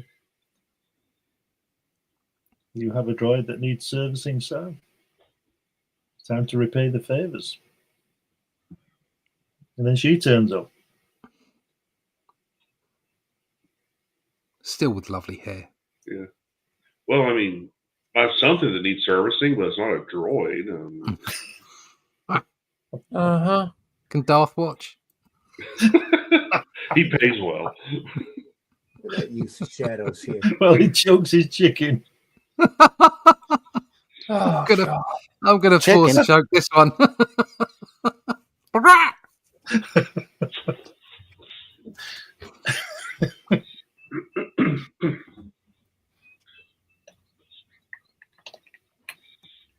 Just the spot blacks are always just so fabulous. That bottom panel where the light he's leaning back in his chair and the light is good. Yeah, look at that. Isn't that amazing? Look at that. Good. Checking his mobile phone. Yeah. So good. What are they saying on Facebook? He's playing Candy Crush is what it is. And that I like the way that panel, just the big panel to the left. Oh yeah, what's going on here? Why are these panels big and small? What's going on there then? Is that the This whole is a Sunday page? Right. Yeah. Panel on the left, the big panel. They're out in space and it's just slightly off. So it's not straight, but it's not at such an angle that it's like mega dramatic. It's just slightly off, so it looks like it's floating. Really clever. Is that smoke behind it? Where? Back here? No, that's Galaxy. No, on that panel that Russ was talking about. That is something. It's just a galaxy, isn't it? No, behind the spaceship. I think it's to show that it's moving away. So it might be like exhaust fumes or something. Oh, I see. Yeah. Which there wouldn't be. Well, since sound carries in Star Wars space, they can have smoke. At least it's not floating upwards. So smoke would exist in space. It just wouldn't be clouded. It would just like fade into nothing. Yeah. Comes straight out. Or like that girl in the strip on Friday. They just threw her out and forgot about her. Mm-hmm. Well, that's what I do too. So heard that she had to go though. She did, yeah. I mean, it was the right thing to do. It was. It says that in that sense of power. No, I'm not going to do it. I'm not going to say it. Carry on. Turn the page. Turn the page before we get into trouble. Quick. Are we going to get into trouble if we don't turn the Lenny's. page? I will. See some more. Come on, turn the page. Why? Because we always that boat you sailed right at the start, mate. Ooh, Yoda. Yeah, in the top right panel of the page. Yes. That's Yoda I am. His name was Yoda. The call girl he was. He was yeah. Oh God. I'm getting the ruffles out now. Well, Well, we've got the resident Star Wars expert, you see, so it's getting a bit ruffled, aren't you, Alison? Smoky room. I'm just going with it. I'm just kind of going with it. Isn't that, look, the wonder of all this? That looks really cold in that bottom panel. Yeah. And all Down it is here? is some well placed sort of Mist. gas, I suppose, mist. Yeah, it's just brilliant. Yeah, no, it came out really good. It could be bundling up. I like the panel, the bottom right panel on the left-hand page. It looks very noirish. It does, doesn't it? Yeah. A little steam coming out of the grate. It does look very noirish. Yeah. Yeah, that came out really good. There's Yoda. There's some brilliant little bits in this stuff. Mm-hmm. Usually happens when you're having fun. It's nice.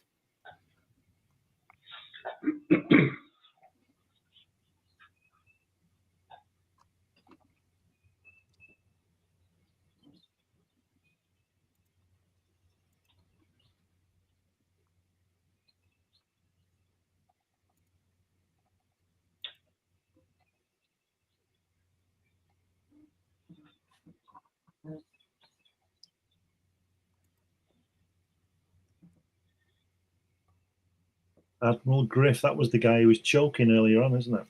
Yeah. Mm-hmm. The guy with the well-oiled hair and the puffy collar, the fur collar. Yeah. Yeah. Well, that's a little different here. Yeah, I don't know if this may not, but the art has gone off a bit. Yeah, it has. It's not as Nice. I said that. I got abused. It's a little bit more open. Yeah, well, the likenesses are a little off too. Yes, I wonder if he was rushing. Probably could be. He's hitting a deadline. If you look at that left-hand page, quite look right. Yeah, if you look at the left-hand page, the 1, 2, 3, fourth panel where Luke's looking at you, right? Yeah. The guy to the left looks like it's from a photograph. Like he's not really there. Yeah.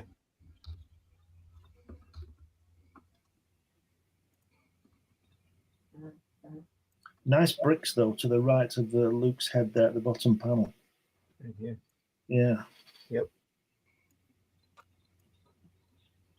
Spy's gone mad.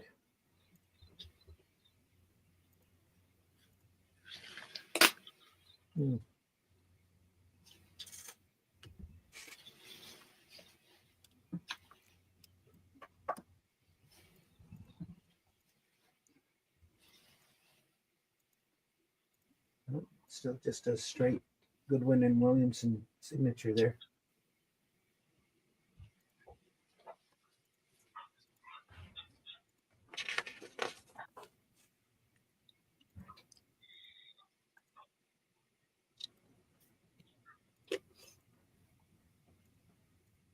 Now this reminds me of Russ Manning here a lot. Yeah.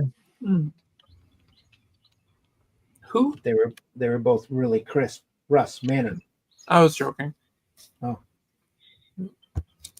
it's a nice shot though. I agree. There's Wookie. There's the Wookie. That's the Wookie.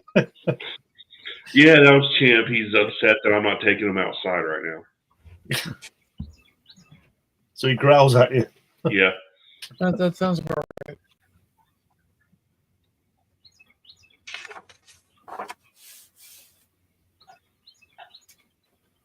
Oh, that's nice. This is all hatching back here. Line work.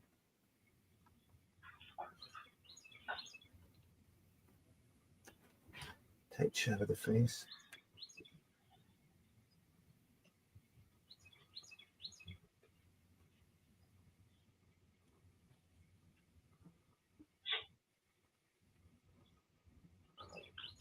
You believe the rebel spy is beyond our grasp, Lord Vader? for now, Griff, but now is the most temporary of conditions. Next to the Serpent Masters.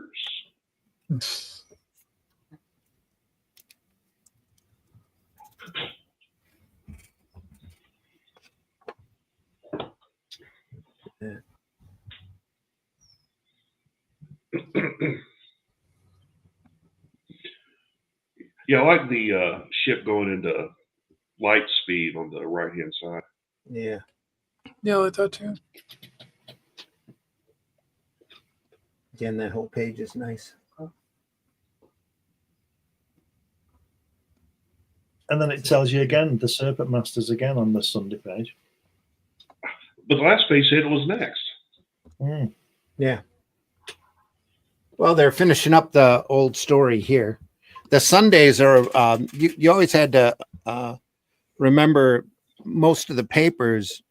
A lot of people out there were just getting the Sunday editions on the papers. Anyway, so you almost have to take this Sunday page and encapsulate everything that happened the previous week. So you kick the new story out here on Monday. Then you can tell it's the start of a new story because it's a long time ago in a galaxy far, far away.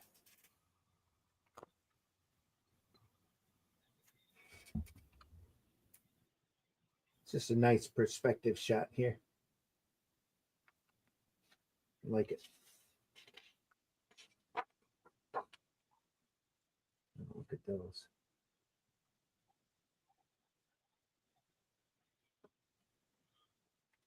See a little bit of Carmine Infantino in this. Yeah.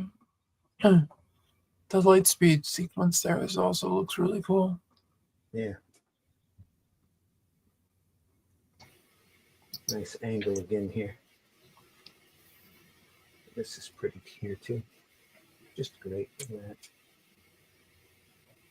Ship with the dinosaurs there. That top, the second page, top panel, the first panel, it's a bit of a reference to when they come out of Mos Eisley, isn't it? At warp speed, when all the soldiers look round and it takes off. You know what I mean? Here? No, at the top. Second page, top. Up here? You know, when they fly out and they all look round, all the crowd look round. Oh, yeah, yeah.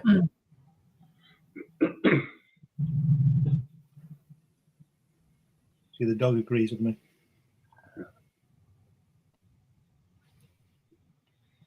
Skywalker, until I got involved with you in your spy mission.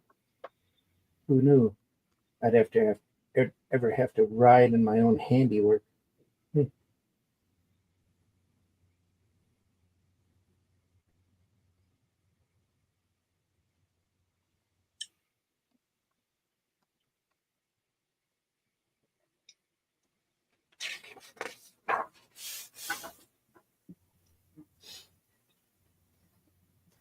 Nice.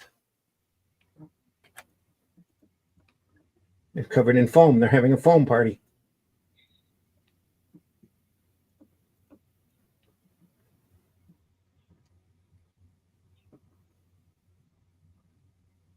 Some more harsh lighting here.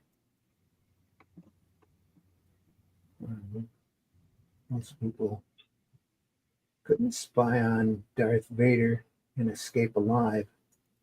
Damn it, that's no good if the Rebel Alliance never gets my information.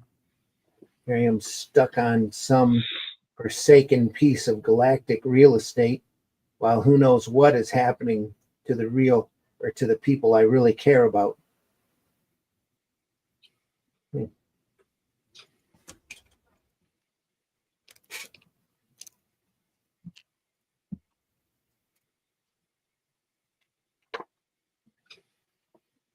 Look at that.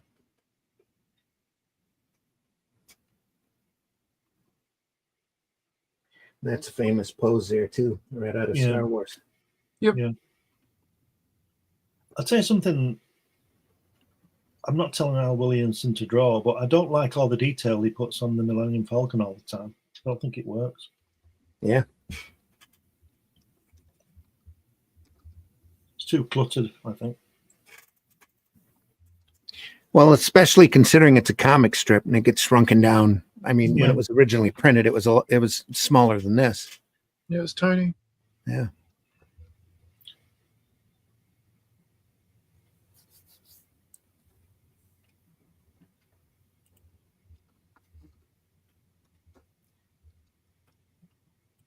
PBR says, thanks for dropping a link to Matt's page. Was unaware of him. Oh, PBR, you're in for a treat. Yeah, I just started his first one, work all the way through. Anything that he talks about is worth listening to. And especially if you're into comics like we are.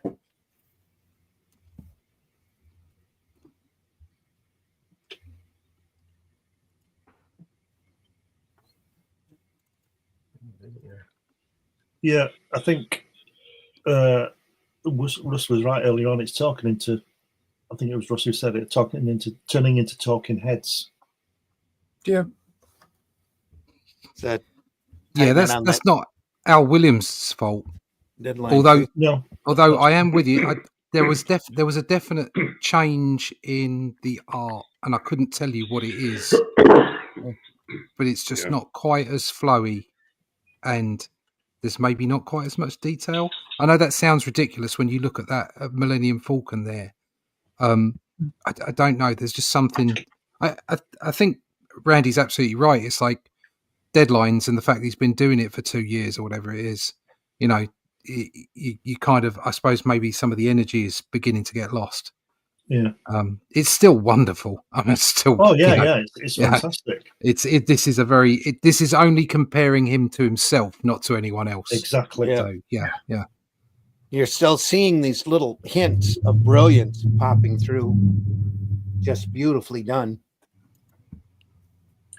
You see, it's like on the first page, last panel on the first page, the way that Wookiee, the Chewbacca isn't finished off. Mm-hmm.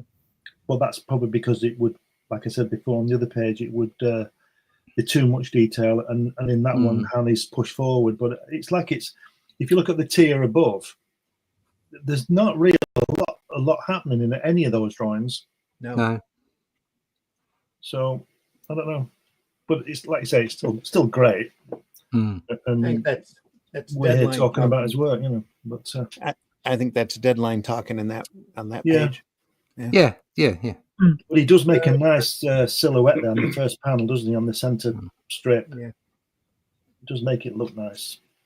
I mean, I wonder what else he is credited with during this time. Yes. What else was he working on? What else was he doing? And maybe, you know, you can throw somebody says, oh, okay, here's the paper strip. You're going to get paid a really good amount. It's effectively 3 pages a week for all intents and purposes, pencils and inks. You're like, yeah, let's go. Star Wars, great. Yeah. And, you know, maybe by the time you get 18 months in, you're like, yeah, I'm getting this now. Maybe I could put something else in there and earn some more money. You know, it's perfectly acceptable and what you'd expect, really. I know he went through a couple of assistants during this period. Could be part of that as well.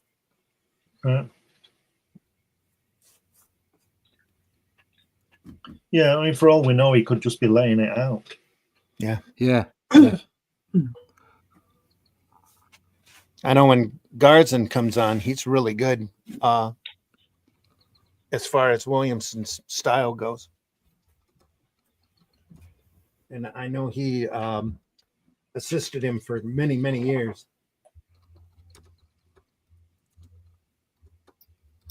Interesting. Flying dragons. On that, on the right-hand page on the very bottom, I think that's the only time in history a stormtrooper has actually hit someone. Yeah. Oh, come on. They have no problem shooting Leia. Yeah. Yeah, but that was a widespread beam. It was. It was easy to get someone with the consecutive blue circles is much easier to aim. And a very thin. They hit her in Return of the Jedi in the arm. Did they? Very thin. That was accident. It was an accident. They didn't. They were shooting somewhere else. They're trying not to hit. Yeah. They were aiming for Han. Yeah. They're absolutely amazing at shooting Jawas. Yeah. Even though they we have no deserve true it. proof it was them doing it. Oh, enter Obi-Wan. Oh wow, look at that. That Obi-Wan's great. See that page on the right there looks look like at it's got a this. bit more in it. Yeah. So does this here. Look at that. Different little pace. I wonder, fine detail work back here. I wonder if he's concentrating on the Sundays.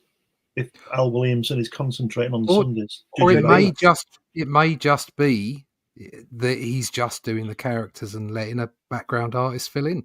Yeah. And it's different background artists. This reminds You me know, that panel on the left there with all the black, that's Vinny, isn't it? over here. Yeah. It's a Vinny panel. I was going to say this panel really reminds me of Hal Foster a lot. Yeah. Yes. Yeah. Yeah. I mean, in look at those boots. composition and ink work. Yeah. Very Fantastic. Look at this. This is great here too. Those snaky guys with the wings remind me of Avatar. Yeah. When they're flying around on those, when they link with those beings, don't they? Right. 20 years before Avatar, 30 years before Avatar. Mm-hmm. You know, Cameron was looking at all this stuff though. Yeah. Oh god, yeah. Yeah, when he wasn't investigating the Titanic. Yeah. Yeah. Do you know, I'm going to throw this in here now. Nothing to do with this, but speaking of Cameron, I know so many people who think that Aliens is better than the original. I disagree. I disagree, yeah. I mean, it could just be because I'm a horror guy, but I love Alien. It's one of my favorite movies. Yeah, I have to agree. Alien is like one of my absolute favorite films. It's apples and oranges. They're different films. They're both kind of fantastic for what they are. Yeah. True. Exactly. I mean, in some ways, it's like comparing, I don't know, Terminator 1 and 2. They're different movies. Yeah. Terminator 1's a horror movie. Terminator 2 Yeah. is an action movie. Yeah, exactly. Yeah. You can't compare. With Aliens still has strong horror elements. But they're only they're like they're handovers from the actual story itself, rather than the way that it's shot. A different and kind done. of horror. Yeah. What I don't like about the second one is the way that you've got a bunch of smart ass Marines high-fiving it, and it's just crap as far as I'm concerned. Well, that was the whole point of the of having them there, is that they were all gung-ho and thought that they knew what they were doing when really they didn't. They were just it was a commentary on the Vietnam War. Yeah. I got a bad feeling about this. But Aliens is closer to Starship Troopers than it is to Alien. True, yeah. It's the same, more the same character between Alien and Aliens, but I'll be sure to tell your mum when I get home. The whole attitude of the movie though is very Starship Troopers.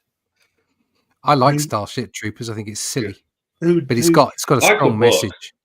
I like the book a lot. Who directed Starship Troopers? Paul Verhoeven. German fella. Yeah, I've heard of him. Yeah, same guy who did RoboCop. Did he do Heat as well? I think that was Michael Mann. That was Michael Mann. You're probably right. In fact, you are right. I like RoboCop. Who doesn't? I'd buy that for $1. Verhoeven. You just see him shoot a guy's gonads off. I mean, is that the best part? Yeah, it's one of the funniest parts. Until it got shot off, apparently. Yeah. I'm not seeing it. Yeah, RoboCop. I think I could be wrong, but I think RoboCop came about because the studio couldn't get the rights to Judge Dredd or something. Yeah. So you're saying RoboCop is a better Judge Dredd movie than the Stallone movie? No, not really. Robo Warrior by Joe D'Amato is a better Judge Dredd movie than the Stallone Judge Dredd movie. That's horrible. Well, Stallone walking in, we've said this before, walking in, taking his helmet off, which is all. What he's not supposed to do is on a par. I haven't seen it, but he's on a par with chopping Medusa's hair off, isn't it? Yeah. Yep. I have a soft spot for the Stallone movie, not because of Stallone's portrayal of Dredd, but because of a lot of the ancillary stuff. I was gonna say the art direction. They did the Angel Gang really well. The atmosphere of the film, the flying bikes, and the fact that they had Joe Dredd or whatever his name is, his clone, and that was part of the wasn't that part of the story where they framed Dredd in the comics? So it had similarities to that story.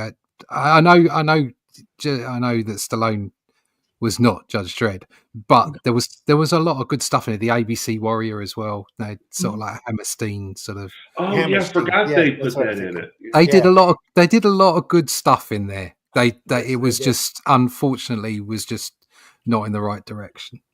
Is that Scotty on that page there? It does look like him, doesn't he? Yep. She kind of take it again. Wrong franchise. Well, they had Bones earlier, so why not have Scotty? That is Mr. Shire, Tennant's father. Mr. Shire. His first name is Worcester. Yeah, Worcester. So I was about to say, is Mr. Shire somewhere up north? I've not heard of that county. Yeah. I thought you were talking about the sauce. Yeah, I was. Yeah, Worcestershire. Worcester. What do you mean? Worcester. Yeah. Worcester. We always have a problem trying to pronounce that in this part of the country. Yeah, you have a trouble trying to I've pronounce always called English. it Worcestershire sauce. So Worcester sauce. Not oyster. Worcestershire. It's nice. We have a city here in Massachusetts called Worcester. Everybody pronounces Worcester. Yeah. It's like Birmingham. I'm pretty sure. So I'm pretty sure in England, the English people here can probably say that there is a city or town called Worcester. Worcester, yeah. Oh, it is Worcester still? Okay. It's Worcester. I wasn't positive. Yeah, Worcester, yeah. Yeah, the Birmingham's funny as well. The funniest one is the Americans say Leicester, and it's Leicester. Yeah, Leicester. So, Leicester, yeah. Well, I think I know that just because I'm from Boston. So. Leicester Square. Well, here in South Carolina, we have a town called Townville. So there you are. Yeah. What more do you need? Just in case you don't know where to go, Townville. That's the place. We also have a town called 96. That's the town name. It's 96. That sounds very Orwellian. I'm not a number. I'm a free man. Yeah, like when you're talking about it, you always have to specify the town of 96. You can't just say 96. Founded by a sexual deviant with dyslexia. Wait, how'd you know? Because if you look about that, I know, I'm joking. If you look at a map where I live, I'm really close to the 69 expressway, and in Lansing, 69 crosses with the 96 expressway. Oh. And depending upon which one you're on, you either go to Indiana or to Grand Rapids, and it's gotten to the point now where you just ignore the number because they get flopped all the time. There's a business 96 and a business 69, and you just have to look where the signs are telling you take this road, you'll go to Grand Rapids. That's the one you take, or you head for Fort Worth or whatever, Fort Wayne. But yeah, we get them swapped around all the time. It's crazy. We're up to the end now. Getting there. Getting to the end of the volume. It's 5-2. Is it? Yeah, but we had 20 minutes of that's still 20 minutes of run time. Sorry, folks. Yeah. 20 minutes. Doesn't matter. It was full of tripe. Says where did we leave off here? Overconfident. USA Libertarian, yeah. Get rid of the extra letters then. Wasteful. Monkey bottom. Monkey bottom. USA Libertarian says, thanks for being here, USA. We're about to head out. Shall we call it then? Call it here? Yeah. Do we want to do this? Do we want to keep doing this? We'll do another one next week. Because this is just such good artwork. You can't not. Oh, yeah, it is. Keep doing this. There's plenty more. So, I mean, we'll a lot more more next week. We're not even a third of the way into the set, and we've got that. So how long was he drawing it for? How long did he draw it for? A few years. Yeah, quite a few years. 81 until the strip stopped. Let me pull out the last volume here and see if I can get a year off of it.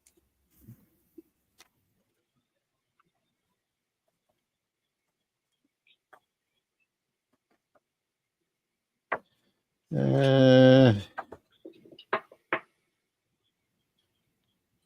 84. Right. So it's 3 84 years. is the last copyright year on it. Yeah. 4 years. So yeah. So each volume must be close to a year. That's 365 strips. When 52 of those are full pages. Yeah. Yep, we'll end it there. It's Okay. a good place.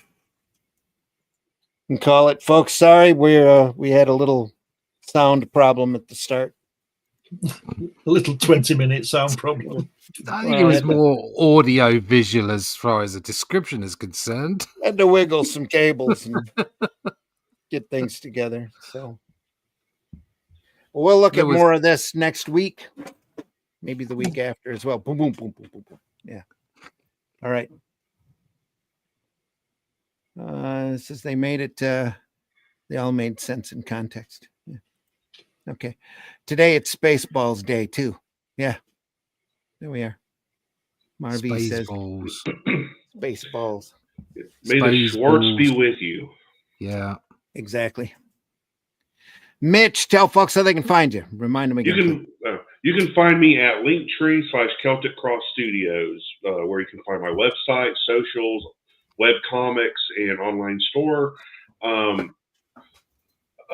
Keep an eye out for my Flesh and Blood collection campaign, which should be coming in about a month. I know I said that at the beginning of the year, but then life happened, so I had to put it off until now. But I'm getting it prepared. I'm also going through some of my older comics and remastering them and coloring them, and I'm probably going to do a crowdfunding campaign for those also.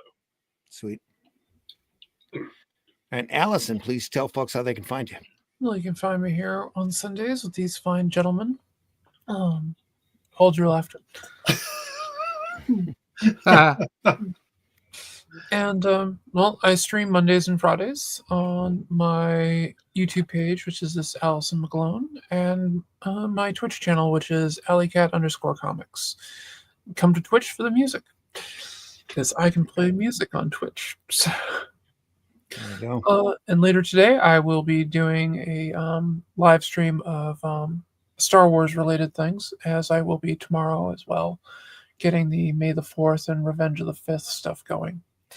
I have a bunch of things I've been working on for it, so I think that should be fun. And I'm on most of the social medias. I avoid the one that shares its letter with the porno. But yeah. All right. I just lost my password, and I didn't see the need to reset it.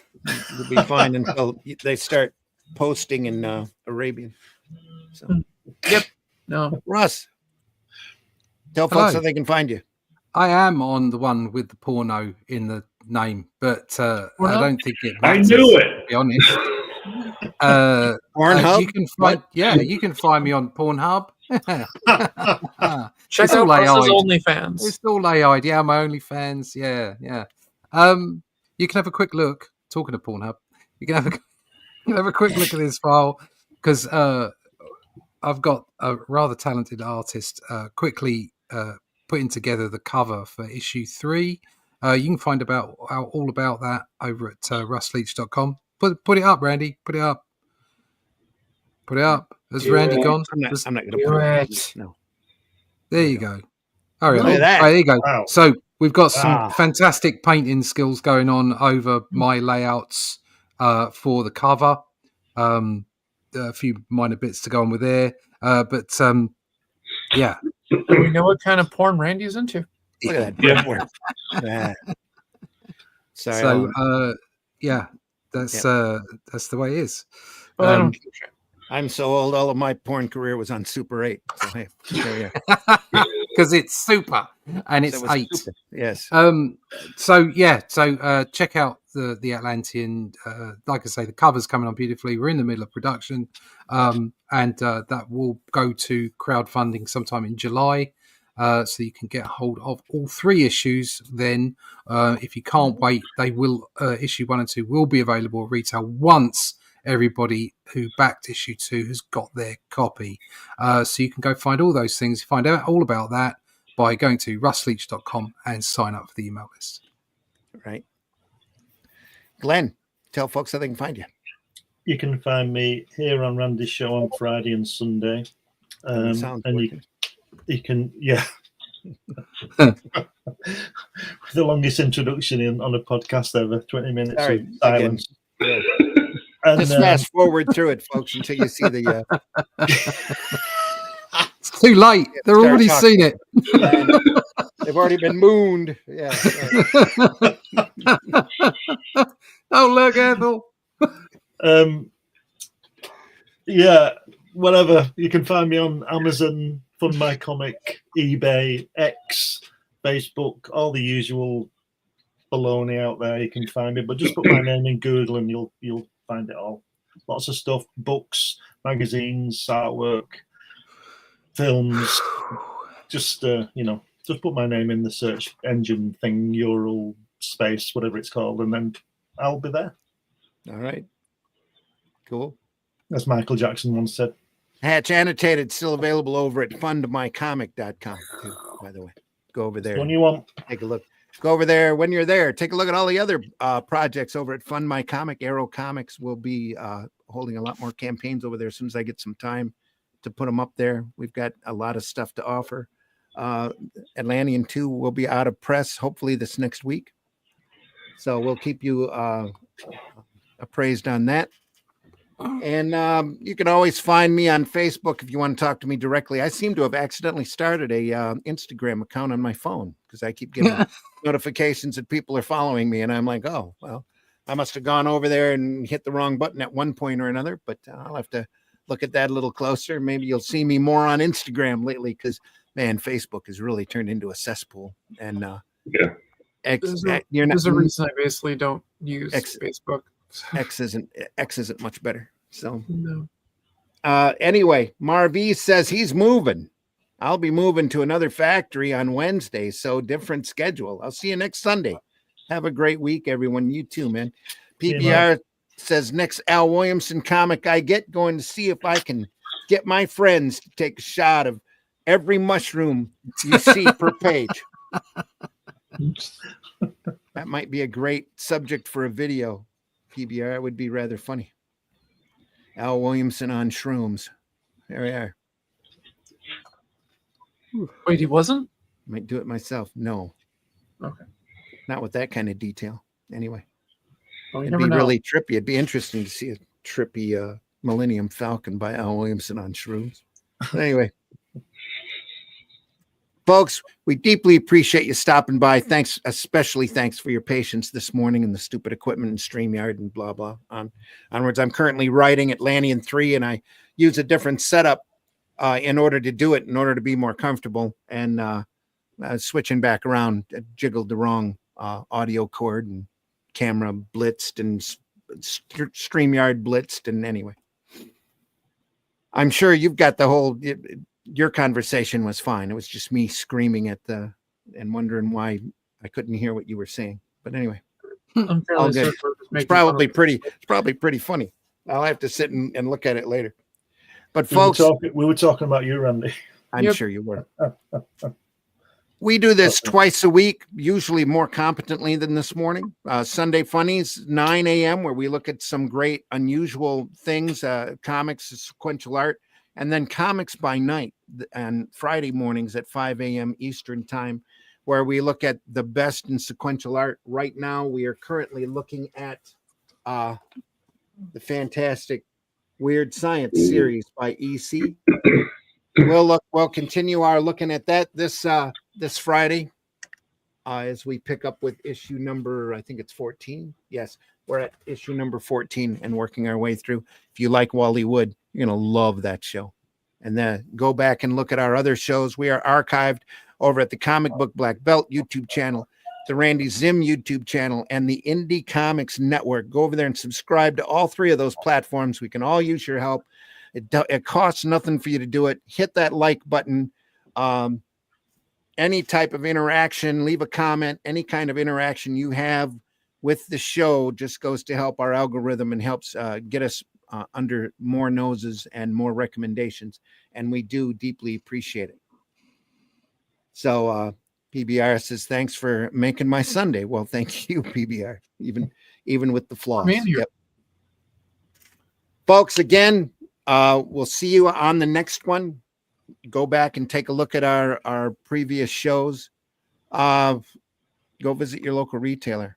It was Free Comic Book Day yesterday. They might have some left over that you can even take with you, depending upon what was left. But the retailers, especially at this point in time, need your help just to keep their lights on. So with all the distributor problems and the how would you say in inferior product being produced, it's a little hard for them to get by. So help even if you know, like a lot of us and hate what the mainstream is doing, they still have back issues and collectibles, and most of them have figurines and stuff you can look through and support them that way.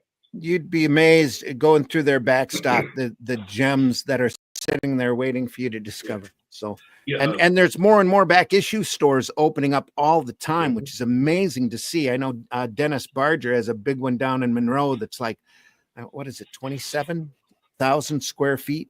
There's another one that opened up that's 97,000 square feet over on the west coast around Muskegon, around where Scott Rosema lives. So that probably gives him another excuse not to be here.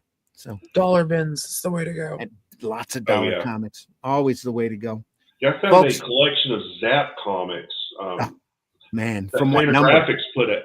No, it was one of the collections. Oh, okay. That, the trades that Fantagraphics put out yesterday, and it wasn't just Crumb. It had Gil Sheldon in it, and all the classics. Yeah, yes, great. Spain Rodriguez. Yeah, just a great run. Zap was really good. Oh yeah.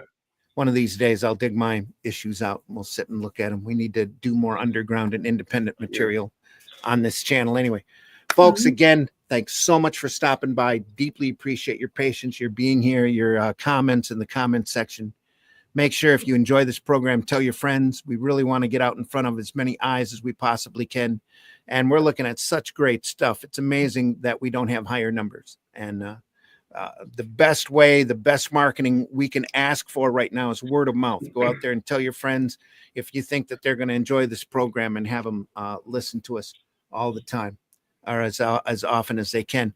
We know the majority of our listeners are after the fact. We deeply appreciate you guys as well. And thanks so much for tuning in. We hope you enjoy it as much as we love bringing it to you. We're not monetized for this. We do this because we love it. Nobody here is getting paid. So, and any ads that we run here is satirical unless it's for our own material. So, that's why you hear a lot of us talking about our own stuff. We want you to know what we do, and especially know that we know what we're talking about when we're talking. Those cats are getting paid in fun. There we are. Absolutely. Look at them running. That's awesome. That's what they do. They beat the hell out of each other. Thanks again for stopping by. Don't forget our Friday morning Comics by Night, Indie Comics Network, Comic Book Black Belt, Randy Zim YouTube channels. Forget my Facebook page, except for live viewing. They only backlog us a couple of months now, and then they wipe them out. Thanks, Facebook, so much. And I don't even think I changed my Facebook page around this morning because we were so screwed up on the sound. Again, folks, thanks. Take care. See you on the next one. Das wird dann, ja. Thanks so much for being here. Bye.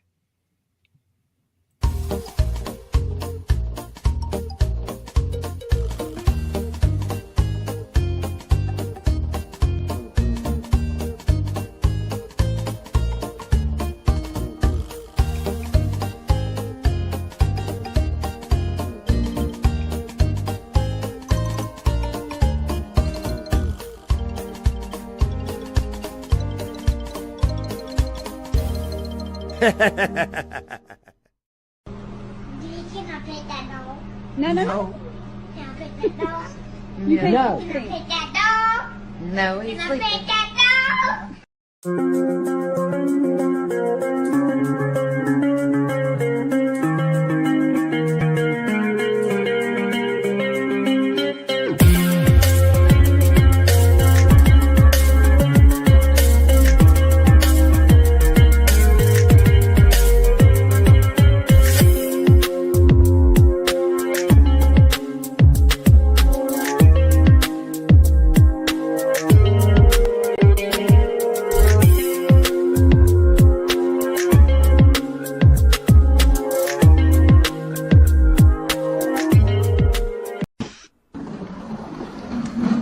Hello, motherfucker.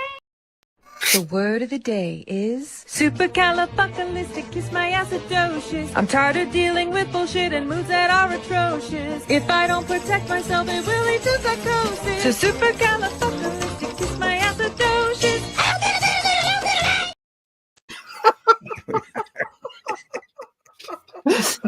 One more. Taste the biscuit. Taste the goodness of the biscuit. Taste the honey sauce. Taste the goodness of the biscuit with the honey sauce.